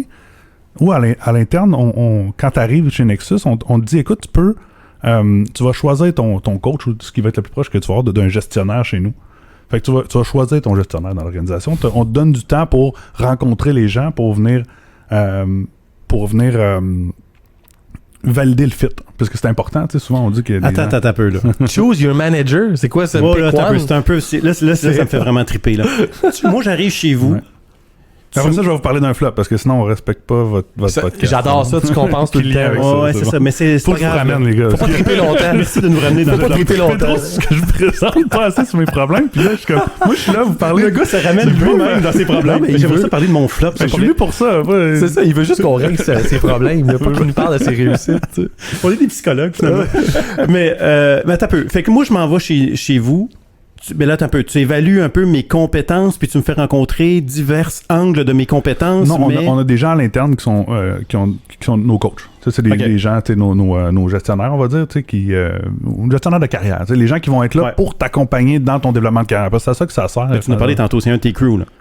Non, le crew va chapeauter un peu justement le travail, coordonner les affaires, puis le crew a plein d'autres enjeux aussi. Ok, à le adresser. gestionnaire que tu choisis, c'est pas pour l'angle rémunération ou ce que tu as dit tantôt, c'est uniquement gestion Ton de développement de carrière. carrière, ouais. Développement de carrière. Ok, Mais c'est pour ça parfait. qu'on l'a appelé un coach, parce que il est vraiment C'est là vrai. pour t'aider, t'accompagner dans ce processus-là. Il est pas là pour... tu sais, il va être là pour peut-être aller chercher le feedback de tes pairs, pour essayer de Mais t'aider là, à te je comprends développer. tellement plus pourquoi tu le choisis. C'est toi puis moi, là. Exact. Puis là, je veux juste, avant qu'on continue, là, une affaire qui m'avait impressionné, c'est que tu avais combien d'employés quand tu as engagé ta première personne au RH? 20. Hey. À 20 personnes, il a déjà débloqué un budget en ressources humaines. Fait que, tu sais, ça, là, ça m'avait impressionné. T'es rendu à combien de On personnes? était à 2. Mais en oui. fait. On était à 2 à 20. 2 pour combien? 2 pour 24, hein? Hey, Il y avait 2 personnes en ressources humaines pour incroyable. 24 employés, c'est malade. tu sais, fait qu'on voit Ben, faut la que les babines suivent priorité les de bottes. Dans le sens l'organisation. où, tu sais, si tu dis que c'est important pour toi, puis tu mets pas l'énergie là-dedans, Ouais. tu sais, c'est encore une fois, tu es en train de saupoudrer, de googliser. Clairement. là. tu sais, Fait que là, toi, écoute, nous autres, on rencontre des entreprises qui sont à 100, 150, puis ils n'ont même pas, ou ils Ouais. n'ont une. Oui, Les autres, 1 pour 75, là. c'est fou. Fait que là, on voit que ta priorité est là. Mais aussi l'autre chose, c'est que là, je trouve ça vraiment intéressant, c'est qu'on sait que la gestion de la carrière des gens, le sentiment d'accomplissement de qu'est-ce que je fais ici, puis la business m'aide-tu à accomplir mon why personnel, mais toi, c'est tellement important qu'il y a quelqu'un qui s'occupe juste de ça. Ouais. Toi, tu vas vraiment t'occuper de la carrière, tu vas t'assurer que C'est tout le ce qu'on monde veut. grandit. Est-ce que c'est ça qui se passe dans les faits? Ah, c'est ça, là- fait que vas-y avec ton c'est là, flop. tu sais, qu'il faut... non, mais tu sais, Alors. c'est facile, là, c'est sur papier. Là, on dit, OK, parfait, on va avoir un gestionnaire. Les gens vont Ah, choisir c'est leur tellement ça. coach. Et là, t'es comme, ouais, Ben, c'est hot. c'est Là, beau dans j'arrive l'idée, ici, là. Puis là, ouais, c'est ça. Là, vous êtes comme, hey, c'est hot, et je veux ça. Ben, tu sais, l'enjeu qu'on a vécu avec cette pratique-là, c'est que on s'est lancé dans le coaching. Tu sais, parce que ça partait d'une vision où, tu sais, en tout cas, personnellement, puis on avait partagé ça, les bons gestionnaires qu'on avait vus, c'est des gens qui prenaient une posture de coaching. Tu sais, des gens qui étaient là plus pour t'accompagner et non pour te dire quoi faire. Puis on voit ça partout, là. Ça dit qu'un bon gestionnaire, c'est un coach. Exactement. Par contre, faut pas oublier que le gestionnaire, il y a d'autres responsabilités qui viennent avec ça. Puis c'est pas juste du coaching. Puis on s'est lancé à 100% dans le coaching. Tu sais, c'est devenu un coach tellement coach qui était trop passif. On avait besoin que ton gestionnaire remonte l'information, s'assure que ton développement de carrière c'est connu de l'organisation, que tes ambitions sont connues pour qu'on puisse t'aider à te développer là-dedans.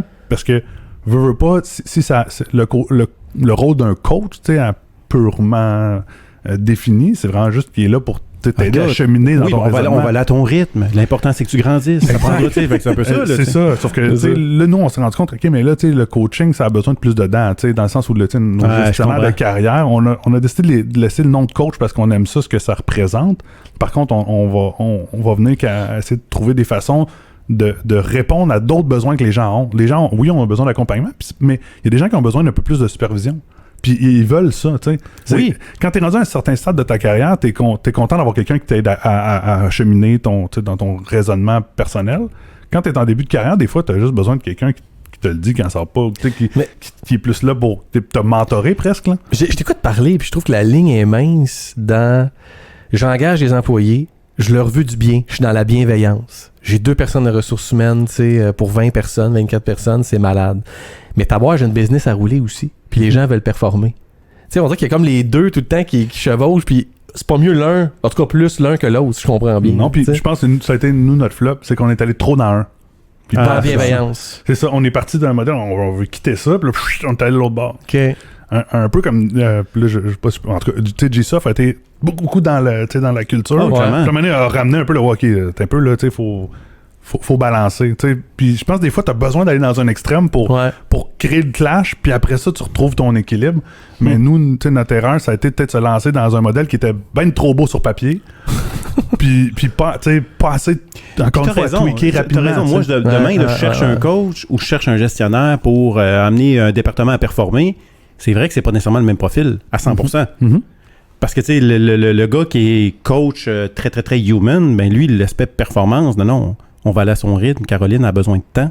Fait qu'on va y aller ensemble. Fait que, mais là, à un moment donné, c'est parce que toi, tu as des projets à livrer, puis tu as des enjeux financiers, etc. Fait que Caroline, ben, ça serait le fun qu'elle soit performante dans 6 mois. T'sais. Mais fait que là, comment je fais pour l'amener à performer ou à être réorienté ailleurs dans l'organisation pour être quelqu'un de performant dans 6 mois? T'sais. Là, on utilise un terme tellement galvaudé. On en a parlé dans un autre épisode, le mot coach. T'sais, on dirait que c'est un mot. C'est un mot valise, je veux pas. Je te demande, toi, c'est quoi la phrase flop, là, ou la citation, ou le mot, ou le terme, là, tu fais, moi, je suis curieux d'entendre parler de ça, je suis comme, regarde, là, ça me casse les oreilles à chaque fois, je trouve que c'est tellement là, surfait, ou je sais pas trop, là, ça serait lequel? Je peux-tu me permettre d'aller un peu ailleurs? Parce que quand j'ai lu cette question-là dans l'angle ou une des questions que vous posiez dans le podcast, ce qui m'est venu en tête, c'est pas une phrase valise ou un mot valise. On t'en a nommé, tu sais, puis je pense que tu as bien identifié ceux avec lesquels je traite beaucoup, là, le coaching puis tout ça. Okay. Mais moi, ce qui m'est venu en tête d'un point de vue entrepreneurial, tu sais, je suis impliqué, puis je participe beaucoup aux activités de l'Association québécoise des technologies. C'est un regroupement de, je pense, 450 entreprises au Québec en TI, tu sais, puis ils ont un événement chaque année qui s'appelle Vision PDG, dans lequel j'ai l'opportunité de rencontrer plein d'autres gestionnaires d'entreprises. Puis moi, c'est hyper enrichissant pour moi. Fait que cette journée-là, t'es PDG?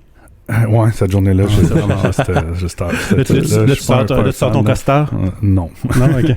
Non, mais peu importe, ça reste des gens qui ont comme un peu les mêmes réalités. Mais il y a la voix plus grave, il fait salut. Je me permets. Mais puis, quand j'ai lu cette question-là, tu sais, ce qui m'est venu en tête, en fait, ce que je trouve déplorant, puis je partage ça avec certains nouveaux entrepreneurs, là, tu sais, comme moi, qui sont un peu dans le début de cette expérience-là là, de développement de business, c'est... on dirait que la question que tout le monde se pose, c'est combien tu as d'employés, puis c'est quoi ton chiffre d'affaires. Puis tellement. De quoi, là? Puis c'est ça qui m'est venu en tête, puis c'est ça qui me fatigue le plus. Question fatigante. Ouais, parce que je m'en fous. Tu sais, si on a des expériences à partager, ou si mon domaine d'affaires t'intéresse, si ma façon de voir les choses t'intéresse, on va avoir une belle conversation. Je compare ça au ASV des MIRC, là. Tu sais, dans le sens où, tu sais, comme, c'est quoi ton âge, ton sexe, ta ville, pis si ça fit pas, next. Tu sais, comme, j'ai pas envie, dans une discussion comme ça, de me faire swiper à gauche, là. Tellement. Puis j'ai l'impression que cette question-là... Le Tinder entrepreneurial, là, Ouais. tu swipe. Le Tinder entrepreneurial, Ouais. j'adore ça. Fait que, tu sais, on dirait que j'ai envie de découvrir c'est quoi la raison d'être de ton organisation, pourquoi vous existez. Tu sais, Même si vous êtes 10, là. Ouais, je m'en Même fous. si un quoi peu. L'impact, millions. c'est quoi, qu'est-ce que t'emmènes dans la société de plus Ouais. qu'on n'avait pas, là? Ouais, c'est ça. Mais, Qu'est-ce qui a fait que t'as voulu, genre, faire, tu sais, comme une chose qui existait déjà, possiblement, puis l'amener ailleurs. Ouais, Tu sais, c'est ça. amener c'est quoi ta touche, tu sais, c'est quoi ta raison d'être dans le business, tu sais, puis... Mais tout le monde le fait. Je t'ai même demandé au début si c'est combien Ouais, je d'employés, sais, blabla. Tu sais, on a comme le goût de savoir le Ouais, qu'est-ce que t'as combien. pu poser cette question-là? Ben, Honnêtement, moi, je à ta défense, tu l'as posé quelque part dans la... Tu sais, c'est correct, tu sais. Ouais, je t'ai pas On commencé. t'aimait pas déjà, pensé. là. Ouais, c'était réglé, là. C'était pour comprendre un peu la réalité que je vivais en fonction du problème que je t'expliquais. De C'est gestion. correct. Là, Ouais. je sais pas- Je te remercie. c'est correct de s'intéresser à combien, tu sais, comme Ouais. ça représente quoi un peu les... Mais tu sens que toi, c'est un filtre de conversation pour Ouais. certains, là. Tu sais, tu annonces ton chiffre d'employés puis de chiffre d'affaires. Tu fais, ouais, Ben, comme je si suis pas notre lui qui va succès m'impressionner. entrepreneurial était basé sur notre chiffre d'affaires, notre nombre d'employés. C'est Tu vrai, sais, pareil. quand au final, c'est pas ça qui fait que pour moi, il y a des organisations, tu sais, au Québec qui ont des missions d'entreprise puis des vibes vraiment cool. Je pense à des poches et fils, tu sais, je pense. Tu sais, vous avez nommé GSoft, il y a Mirigo aussi qui a fait des fichages vrai. importants de Tellement. la culture d'entreprise. Mais tu sais, ce qui me fait triper de Mirigo, c'est pas je sais même pas combien ils sont d'employés aujourd'hui. Puis de Par chiffre contre, d'affaires. C'est ça. Par contre, tu sais, comme ils ont une mission qui est claire puis qui est le fun à regarder puis Tellement. une vibe qui je les suis, tu sais. Puis j'ai envie de suivre ces entreprises-là qui ont des, tu sais, qui mettent de l'avant autre chose que leur succès monétaire. Mais t'amènes tellement un bon point. Tu vois-tu C'est encore? fini déjà? Fin de chiffre, Ouais, c'est la fini. fin. On commençait, on grattait, là. faire l'overtime un peu. On peut faire... On On fait a notre pas le Jean-Marc choix. Parent, on flash les On lumières. Mais on fait de l'overtime, là. non, mais t'amènes tellement un point, puis écoute, toi au moins t'as un domaine un peu plus sexy, là. Je vais juste te dire, moi, quand j'annonce, j'ai 30 employés, je vends des cartouches d'encre. Je peux te dire que tu sais, ton feeling que Puis- t'as, là, je le ressens, là. C'est comme, Puis en je suis pas passant, le A de la place. là. Il bonifie, là, c'est 25. pour Ouais. vrai. C'est même Ben, pas c'est 30. toujours t'arrondis toujours à la hausse. Mais, Ouais, tout c'est le ça. temps, ça aide. Mais tu sais, honnêtement, t'as vraiment raison. Puis ça, c'est tellement de l'ancienne génération, parce qu'on va se dire les vraies affaires. Moi, je rêve d'avoir le moins d'employés puis de la plus grande profitabilité de mon organisation. Je veux dire, si je monte ça à 200 employés puis je suis pas rentable, mais que, écoute, ça me permet de me péter de la broue dans le 5 à 7 que j'ai Ouais. 200 employés, mais je fais pas d'argent. Mais- Tu sais, mais- Fait que l'idée, c'est que comment on peut créer un équilibre où j'ai 20 champions puis on fait des choses extraordinaires puis que nous, on réinvente notre industrie. Ben honnêtement, à quelque part, on est peut-être plus sexy que l'entreprise qui a 500 employés puis on n'a pas fait une scène l'année passée. Là. Fait que tu sais, C'est tellement ça. En fait, c'est le qu'est-ce que tu fais dans la vie de façon, tu sais, casual dans les rencontres, là. On dirait Ouais. que tu mesures le monde Ouais. comme ça, tu sais. La question, on dirait qu'elle arrive vite quand tu sais pas quoi dire. Là. Récemment, là, j'étais avec mon neveu qui a 13 ans. Tu sais, tu peux pas lui demander qu'est-ce que tu fais dans la vie. J'étais comme condamné à m'intéresser quand même à lui pour autre chose, là.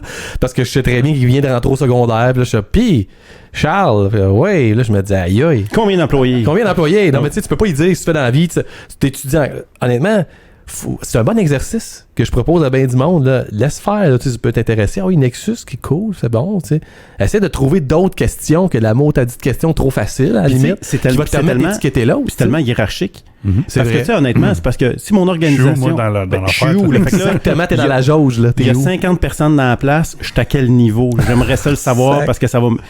Puis Non, mais écoute, on t'a aussi c'est à bien réglé l'image ça. de l'organigramme de leur organisation. Moi, je réglerais ça tout de suite. Je mettrais les business avec les chiffres d'affaires. Là. Puis là, mettons, tu mets la face à Nexus Innovation. Tu sais. Le monde rentre, quand elle pose pas de question, il est écrit là, le nombre d'employés puis le chiffre d'affaires. Ou non, tu sais. faut que tu ailles toi-même mettre ton nom vis-à-vis. Tu sais, tu vois, là, tu sais, ça fait encore plus mal. C'est chiant, là.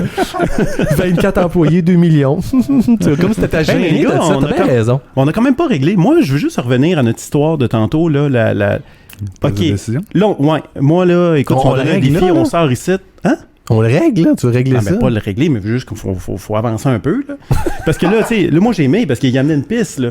Il a dit, écoute, on a un crew, la personne qui lève le flag d'une problématique tombe un peu responsable d'aller consulter tout le monde Mhm. et de trancher à la fin. Sous, on s'entend sous l'acceptation ou l'approbation d'un peu tout le monde, parce qu'elle a fait le tour. Mhm. Mais comment clairement je t'outille à être capable de prendre la décision? sais, faut-tu, exemple, parce que là, t'as raison, parce que, tu sais, tantôt, t'amenais le point, tu disais, ouais, mais si la personne a pris une mauvaise décision parce qu'elle n'a pas fait le tour du crew, là, c'est un échec, son projet. Mais comment on fait pour éviter cet échec-là? Parce que si on le laisse aller, on peut apprendre, puis on dit, hey, voyons, t'as pris la décision, mais t'as pas consulté le crew, mais là, il est peut-être trop tard, ça peut avoir coûté cher à business. Comment je peux t'embarquer un peu dans un pipeline où je vais m'assurer que tu fais le tour du crew? Tu veux une méthode, toi, là, pour trouver un la... outil ou quelque chose. Tu veux t'assurer de quoi? Qu'il n'y ait pas d'échec? Ça me tente pas d'être invité à vous Je veux pas être invité Mais ici. c'est tellement bon. Ouais. C'est d'accepter. Il m'en donne une. Non, mais c'est C'est comme d'accepter année. l'échec quand même, parce que ça fait partie de C'était bon. l'apprentissage, là. Tu sais, Je comprends. C'est Fait que toi, tu coûter dis- cher à la business. À un moment donné, je veux dire, j'ose croire qu'il y a quelque chose qui va coûter assez cher que ça va mettre un genou à terre pour la business. Là. Tu sais, c'est presque... Il y a personne que je connais, en tout cas, pas chez Nexus, qui prendrait une décision comme ça sans T'as consulter raison. les bonnes personnes. Faut faire confiance, encore une fois, au fait que j'adore les ça. gens oseront pas prendre une décision qui a un impact financier important, Je comprends. considérant que ça en a un, justement. Ils vont aller consulter les bonnes Parce que personnes. t'as raison. Ce que t'as dit tantôt, c'est que t'as un crew qui s'occupe de la destination de la business. Mhm. Puis là, c'est normal. Ça, c'est... Les gros dollars sont probablement dans cette cour-là, puis il y a une décision qui est prise avec le team. Mais dans l'opération, écoute, je veux savoir si ce type de décision-là peut pas avoir un impact qui va ébranler les piliers de la business. Là. Mais si on essaie de résumer, parce que chez Martin, tu voudrais sortir avec la méthode infaillible, là, mais il faut que tu attendes l'article de LP là, qui va le mettre. Là. Il répondra pas à grand-chose. Mais ce que je comprends, ce que je réalise, c'est comment faire confiance à notre monde, générer des coachs, mais tout en comprenant qu'eux autres, ils doivent faire leur job puis pas rester passifs. Tu sais, comment permettre à un crew, une équipe de prendre des décisions, mais que ça soit efficace et performant pour tout le monde. Tu sais. C'est comme on jongle avec Là, ça. vous êtes direct dans mes problématiques. C'est ça. Vous avez touché vraiment le fond de ce qui est. Tu sais, est-ce que c'est un flop? C'est pour ça que je disais tantôt. Est-ce que c'est un flop aujourd'hui de l'approche qu'on a pris? Ou tu sais, c'est qu'on n'est pas encore rendu au stade où C'est ça. on l'a fait itérer assez, mais on y croit. Tu sais, on y croit à la valeur de ce T'as-tu un modèle-là. coach par crew? C'est-tu de même ça marche? Non, les coachs, c'est individuel. Right? J'ai Qui quelqu'un ne sont pas liés à un crew. Non. OK. Mais, ouais. Ce que je comprends, c'est que t'as pas peur du flop. Il faut pas. Tu sais, tu veux l'essayer, puis tu dis, tu sais, je vais me nourrir de l'échec, là. Je pense qu'il faut se nourrir de l'échec, puis il faut surtout pas, puis ça, je travaille là-dessus, je suis pas super bon à ça, mais de pas l'accepter comme. Puis je pense que ça a été ça, notre erreur, là, c'est d'accepter certaines problématiques qui étaient là, puis tu sais, de regarder une problématique, puis ça fait 6 mois qu'on en parle, puis on n'a rien fait par rapport. Pourquoi ça fait 6 mois qu'on. Fait qu'autrement dit, là, t'es à l'aise de générer des flops, mais là où c'est devenu un flop, c'est qu'on est tellement à l'aise avec le flop qu'on laisse le flop vivre dans notre C'est ça. organisation. Wow. C'est un bon résumé. J'ai-tu ça. bien résumé ton flop? Ouais. Ah, je suis bon là-dedans. Mais honnêtement, Si tu veux savoir ton flop, appelle-moi. il est tellement pas tout seul. Tu sais, ce que Mais, tu nommes là, c'est écoute, là. tellement. Fait que Lui, il y a une du monde vient culture de faire, ben oui, moi aussi, tu sais, bienvenue dans le club. Ah, C'est quand même c'est ça, pareil, tu sais. Fait qu'autrement dit, il faut être capable de réagir et de dire, OK, gang, OK, oui, il y a un flop, là, mais c'est beau, là. Mais qu'est-ce qu'on fait pour corriger ce flop-là, puis d'éliminer les flops de notre organisation? Fait qu'autrement dit, on génère un paquet de flops.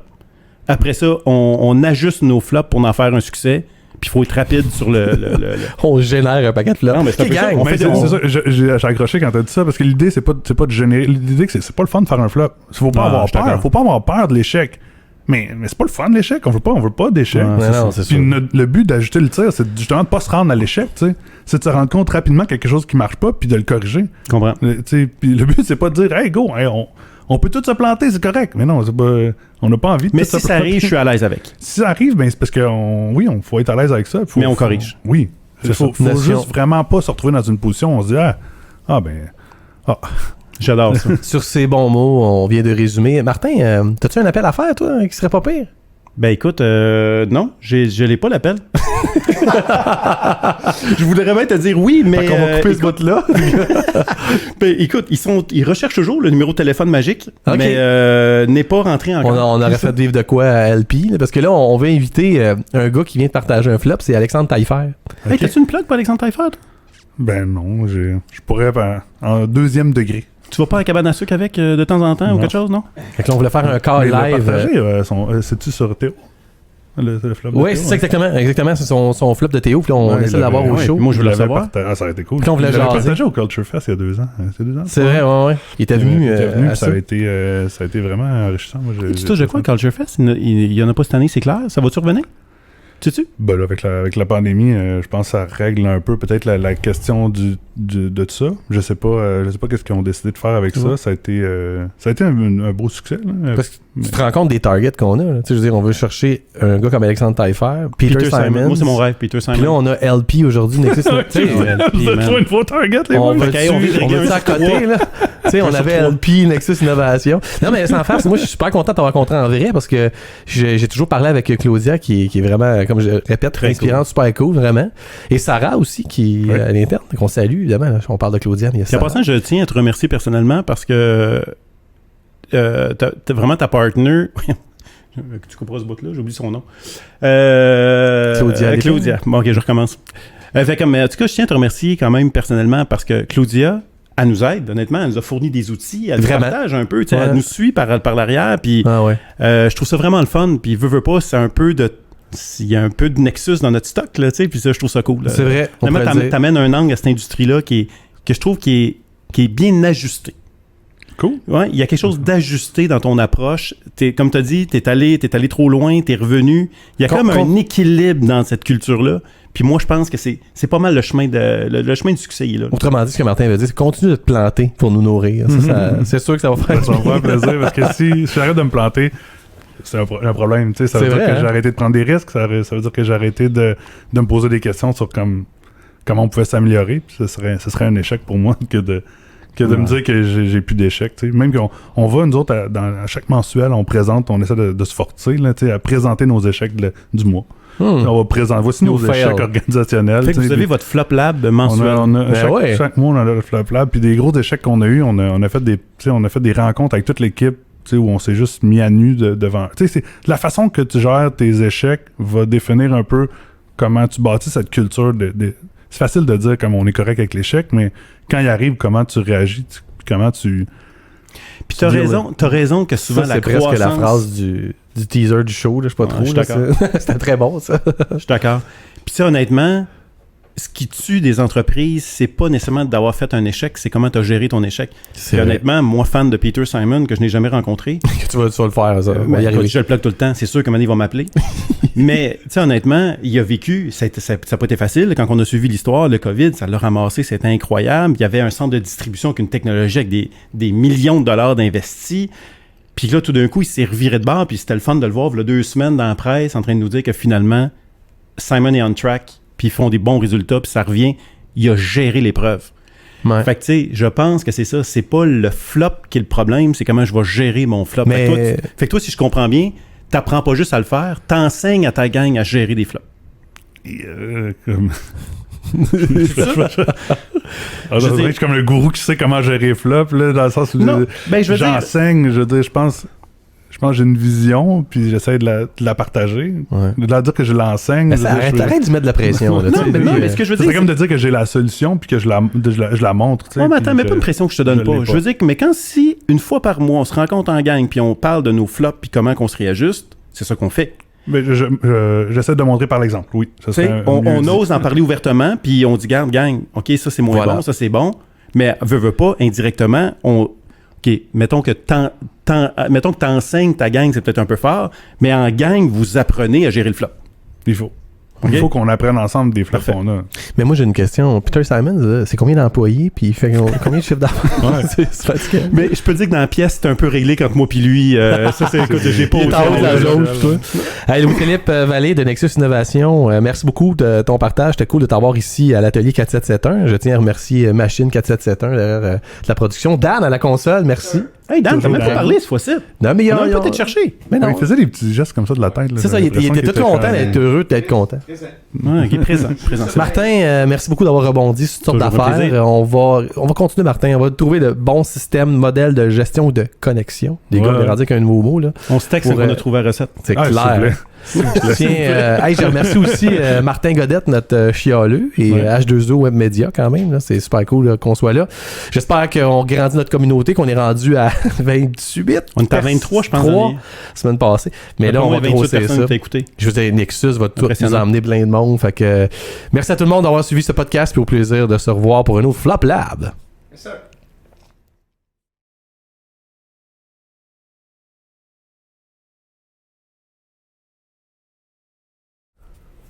C'était quoi? J'ai perdu mon deal. En fait, on enregistre-tu, là? Ou... Tu pourrais être sûr, Dan? Non, mais dans le fond... Ah, OK. Donnez-moi 30 secondes. Ouais. Ok, c'est parti. C'est bon. Les gars, on est en overtime. Overtime! Martin, c'est-tu moi ou... Tout le temps l'air surpris, la cloche. Lui. Ouais, c'est ça, il y a de temps de face. C'est-tu moi ou j'avais tellement peur qu'il soit nerveux, qu'on a eu peur qu'il soit nerveux, qu'on a été sweet avec ce gars-là? On l'a ménagé. Il pensait saigner du nez. Il dit qu'il n'a pas saigné du nez. Il pensait se faire ramasser, puis il nous a carrément dit, non, les gars... Prochain, on le ramasse. C'est sûr, mon gars. Écoute, c'est qui la prochaine? C'est Dominique Laverdure. Coupe pauvre. Écoute, elle sait pas ce qui l'attend. Ah, écoute, il aurait pas dû nous faire cette remarque-là. Il dit Non, qu'on l'a ménagé. En toute franchise, c'est dur quand même, parce qu'ils ont fait, pour pas de beaucoup de temps, 3 ans, ils ont fait quand même des affaires cool. Ouais. Mais le gars, lui, il dit, ma value à moi, c'est sortir du site puis dire, crème, je me suis fait tellement rentrer dedans que j'ai sorti les éléments qui m'ont rendu vulnérable. Puis c'est ça qui est le plus bénéfique et payant. C'est ça. Je pense que puis la gang qui va nous regarder, là, c'est vrai que tu veux comprendre le flop, tu veux descendre dedans, puis tu veux savoir un peu où ça fait mal, puis on fait comment pour s'en sortir. Je pense qu'à un moment donné, là, avec nos prochains invités, on travaillera ça un peu plus. Ça juste, là. On est rendu à notre quoi? Dan, on est à quoi? De 4e épisode, là? 4? Mais il dit qu'on va être bon à 10. Ouais, ça veut dire que la gang qui nous regarde, il y en a... On commence à être bon. Ça veut dire que la gang qui nous regarde là, ils ont 6 plates encore à se taper. Ouais. Mais après ça va être vraiment hot. On commence à être bon. C'est pour ça qu'au début, c'est juste votre famille qui vous regarde. Ah ouais, c'est vrai, ça. pareil. Mais ma mère est fière. Mais plutôt, on va rater notre flop parce que ça aurait été le fun que notre podcast ce soit un flop aussi. Personne n'écoute. Fait qu'on pourrait se réinviter dans 10. C'est ça. Puis chialer de notre premier que c'était notre flop. Mais au-delà peut-être du flop de flop qu'on a fait avec LP, soyons honnêtes.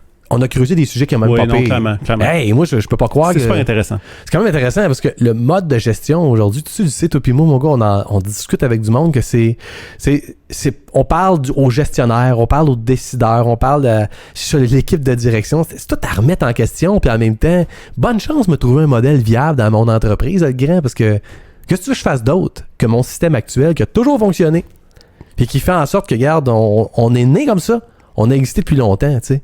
Bravo pour ta boîte de tech, là, si tu fais des choses, mais moi, chez nous, je peux pas tout sacrer ça à terre puis faire d'autres choses, là. Non, je suis d'accord.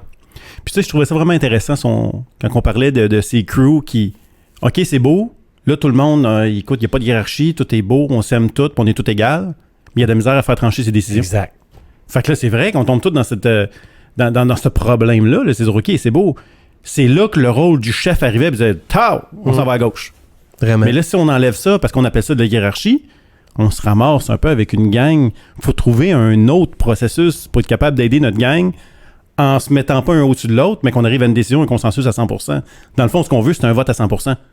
Mais comment tu fais? Ça arrivera jamais. Fait que c'est quand même assez touché, ça, ce bout-là. Là. On dirait qu'il y a comme une limite à enlever la hiérarchie. Ouais. On dirait qu'à un moment donné, ça marche plus. On arrive à quelque chose qu'il faut revenir un petit peu, dire, OK, on s'appelle peut-être plus directeur de production, mais il faut quelqu'un qu'au moins cette journée-là, ça veut pas dire, c'est peut-être ça, c'est peut-être un hybride, c'est peut-être pas dans l'idée de, on le nomme chef pour les 48 prochains mois, mais dans cette prise de décision-là, il y a quelqu'un qui est nommé à la base de la discussion, pour au final, c'est lui qui va trancher. Puis dans une autre discussion, dans un autre enjeu, ça sera quelqu'un d'autre. Mais c'est peut-être une espèce d'hybride comme ça. Là. Parce que il était très humble. C'est vrai, il y avait beaucoup d'humilité. Ouais, puis je sais pas jusqu'à quel point ça doit toujours être payant pour lui, mais je sais que j'aime ça. Je dis ça comme ça parce que beaucoup d'humilité. Pourquoi on demanderait un chiffre d'affaires? Pourquoi on demanderait un nombre d'employés? J'ai jamais entendu se péter bretelles. Je veux dire, le gars, non, pas du tout. Puis pourtant, non, je le sens dans ce... Puis, tu sais, il a fait 0,50 en 3 ans.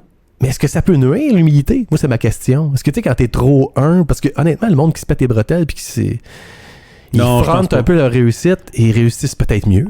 L'humilité, c'est la qualité première d'un bon gestionnaire. Tu penses que c'est payant, toi? Ah oui, clairement. Clairement. Tu penses que Bezos, lui, c'est l'homme le plus riche de la planète avec 179 milliards de dollars actuels parce qu'il est humble? T'amènes un bon point. J'oserais pas me prononcer. Par contre... je l'ai eu, hein. Quand je parle de Bezos, mon gars, ça le fauche à chaque fois. Non, mais attends. Non, parce qu'honnêtement, je respecte cet homme-là, mais il est pas reconnu nécessairement pour sa gestion humaine. Là. Ouais. Lui, c'est sa robotisation qui l'a rendu riche. Mais je suis pas sûr que nécessairement il fait partie des podcasts sur le futur est humain là, aux États-Unis. Là. Je suis pas sûr que c'est lui l'invité. Là. Ouais. Je pense que c'est un choix. Lui, il a décidé, et puis c'est pas pour rien. parlons-en de Bezos, il a acheté Zappos justement parce qu'il manque le côté humain de son organisation. Il est en train de passer à côté de quelque chose. Il avait besoin de quelque chose d'humain. Fait que moi, non, je mélangerai pas les choses. Ça a été un bon entrepreneur. Il voit carrément des années d'avance sur l'humanité, ce qui fait qu'il est capable de réussir en affaires, mais je pense pas que c'est le gars qui voit en avant au niveau de l'humain. Mais ramenons ça à notre invité. Moi, mon point, c'est de dire que trop de bienveillance, trop d'humilité, c'est pas nécessairement plus payant que trop... Moi, je pense que la force de l'humilité... Tu comprends ce que je veux dire? Oui, mais je pense que la force de l'humilité dans un entrepreneur, c'est que lui, il va avoir le droit de faire des erreurs, puis il tombera pas sur un champ de tir par ses employés pour se faire tirer. Ce que je veux dire, c'est que si tu es humble, tu as le droit de faire des erreurs dans ta gang, mais parce que tu es un entrepreneur humble, la gang vont faire écoute, non, on est là. Tu vas chercher la sympathie de ton team beaucoup plus si tu fais preuve d'humilité. Mais si tu joues le gars qui se pète les bretelles puis qui a l'air d'avoir un certain pouvoir, quand tu te plantes, ils sont fiers de te débarquer. Puis ça, je pense que c'est ça qui fait qu'il a créé une force, une chimie avec son équipe. Tout le monde est partenaire de ses essais-erreurs. Là. Ouais. Puis ça, je pense que c'est sa qualité, qui est l'humilité, qui réussit à faire que ça fonctionne. Mais moi, ce que j'entends, ouais, t'as raison. Puis ça y a amené à prendre soin de son monde, donc d'être dans la bienveillance. Par contre, trop de bienveillance, c'est comme pas assez de direction ou de contrôle. Je sais pas comment dire ça. Ben, c'est ça qu'il disait. L'aiguille, il est allé un peu trop loin. C'est ça. Tu sais, il est allé... je suis pas un fan du terme bienveillance, mais il est allé un peu trop loin. Non, mais dans le caring. On passe par le caring, parce qu'on veut prendre soin de nos employés. C'est mieux. Laisse-moi, dis-le en anglais au moins. Parce que anciennement, on disait au monde quoi faire. T'es payé pour être ici, ferme ta trappe. Mettons, je fais exprès. Là, on est rendu dans le contraire. Là. C'est mon Dieu, ton premier client, c'est ton employé, c'est ton client interne. Faut que tu le dorlotes puis pas à peu près. Je fais exprès là, pour mettre les deux caricatures. Y a-tu un point entre les deux quand même? De rappeler, crime, t'es pas ici pour rien. En même temps, hey, ben t'es ici parce qu'on te veut, on t'aime. Il y a comme un peu des deux. Puis la ligne est mince des fois parce qu'on peut trop verser dans un, comme il a dit pour la révolution, là, pour changer les affaires, mais c'est pas mieux des fois. Il faut avoir cette espèce de dosage-là. C'est fatigant, oui, parce que lui, il a même été dans des espèces de coach qui poussaient le caring au maximum. Solide. Puis qui misait zéro performance. Mais en passant, il ne faut pas oublier, la performance, tu le sais, c'est un des principaux éléments de mobilisation. Ouais. Fait que si tu m'amènes tellement dans le caring, mais tu mesures pas ma performance en tant qu'employé, puis tu n'es pas capable de m'amener des outils de mesure qui prouvent que je performe dans ton organisation, c'est ça. Tu vas me carry à côté, mais pourtant, je ne serai pas mobilisé. Fait qu'il faut l'équilibre de dire, écoute, t'es chanceux de faire partie d'une business comme la mienne qui performe. T'en fais partie, c'est même un game changer dans nos milestones de business. La preuve, c'est garde ce que tu accomplis, garde ce que tu fais. Ça me mobilise. Mais il faut qu'il y ait une dose de caring qui dit, mais le jour que les genoux vont te fléchir, je vais être là pour te supporter. Fait que là, c'est un équilibre là-dedans. Là. D'un côté, t'as le caring, de l'autre bord, t'as la pression. Avant, on mettait beaucoup trop de pression sur le monde. Tu sais, ce que j'entends, tu vois, je cherchais ce mot-là l'autre jour. Là.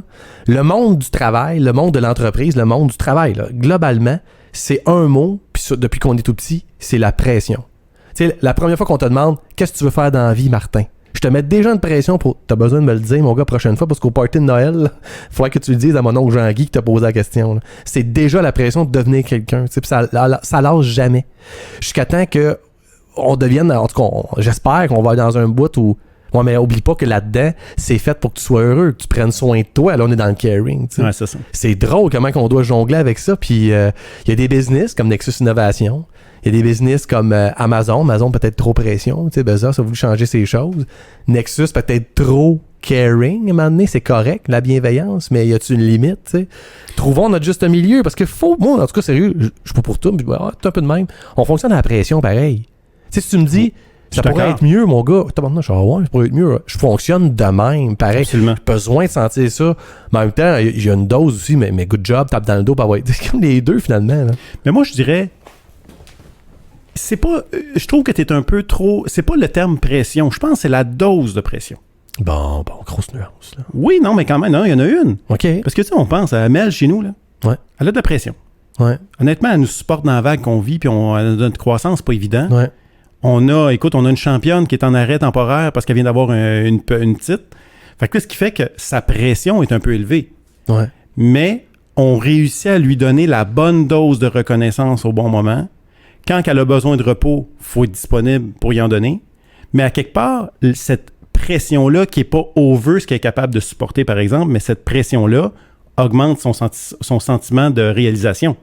Parce qu'elle sait qu'elle réalise de grandes choses en ce moment puis qu'elle supporte une organisation en forte croissance. Ouais.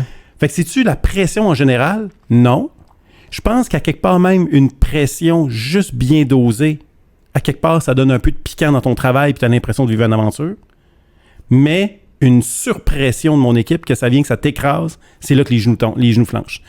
Fait que là... Il est déjà de répéter ce que j'ai dit, mais avec des meilleurs mots, lui. Là, Non, arrête. C'est la même affaire. T'attaquais la pression en général. Pas ça, là.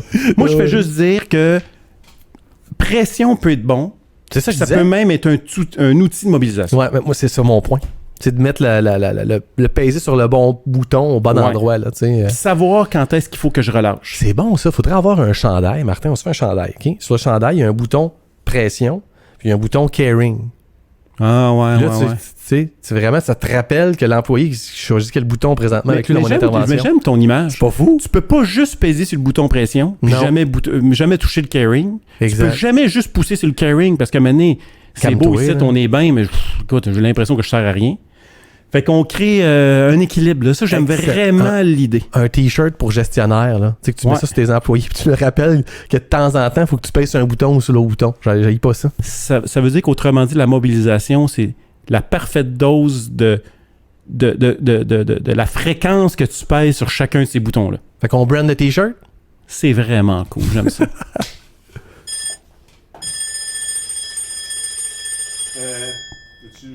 On l'invite sur Google Podcast, puis envoyez donc.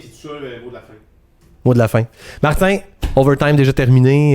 C'est toujours un plaisir de discuter avec toi, ou presque. Non, c'est pas vrai. C'est toujours agréable. Respect. Hey, écoutez-nous sur Google Podcast, Apple Podcast, Spotify, toutes les plateformes sont là. C'est vraiment toujours un plaisir d'être avec vous autres. On se retrouve dans un prochain overtime. Lâchez-nous pas, on a besoin de vous autres parce que d'un flop peut naître n'importe quel outil, fait qu'on peut s'en servir.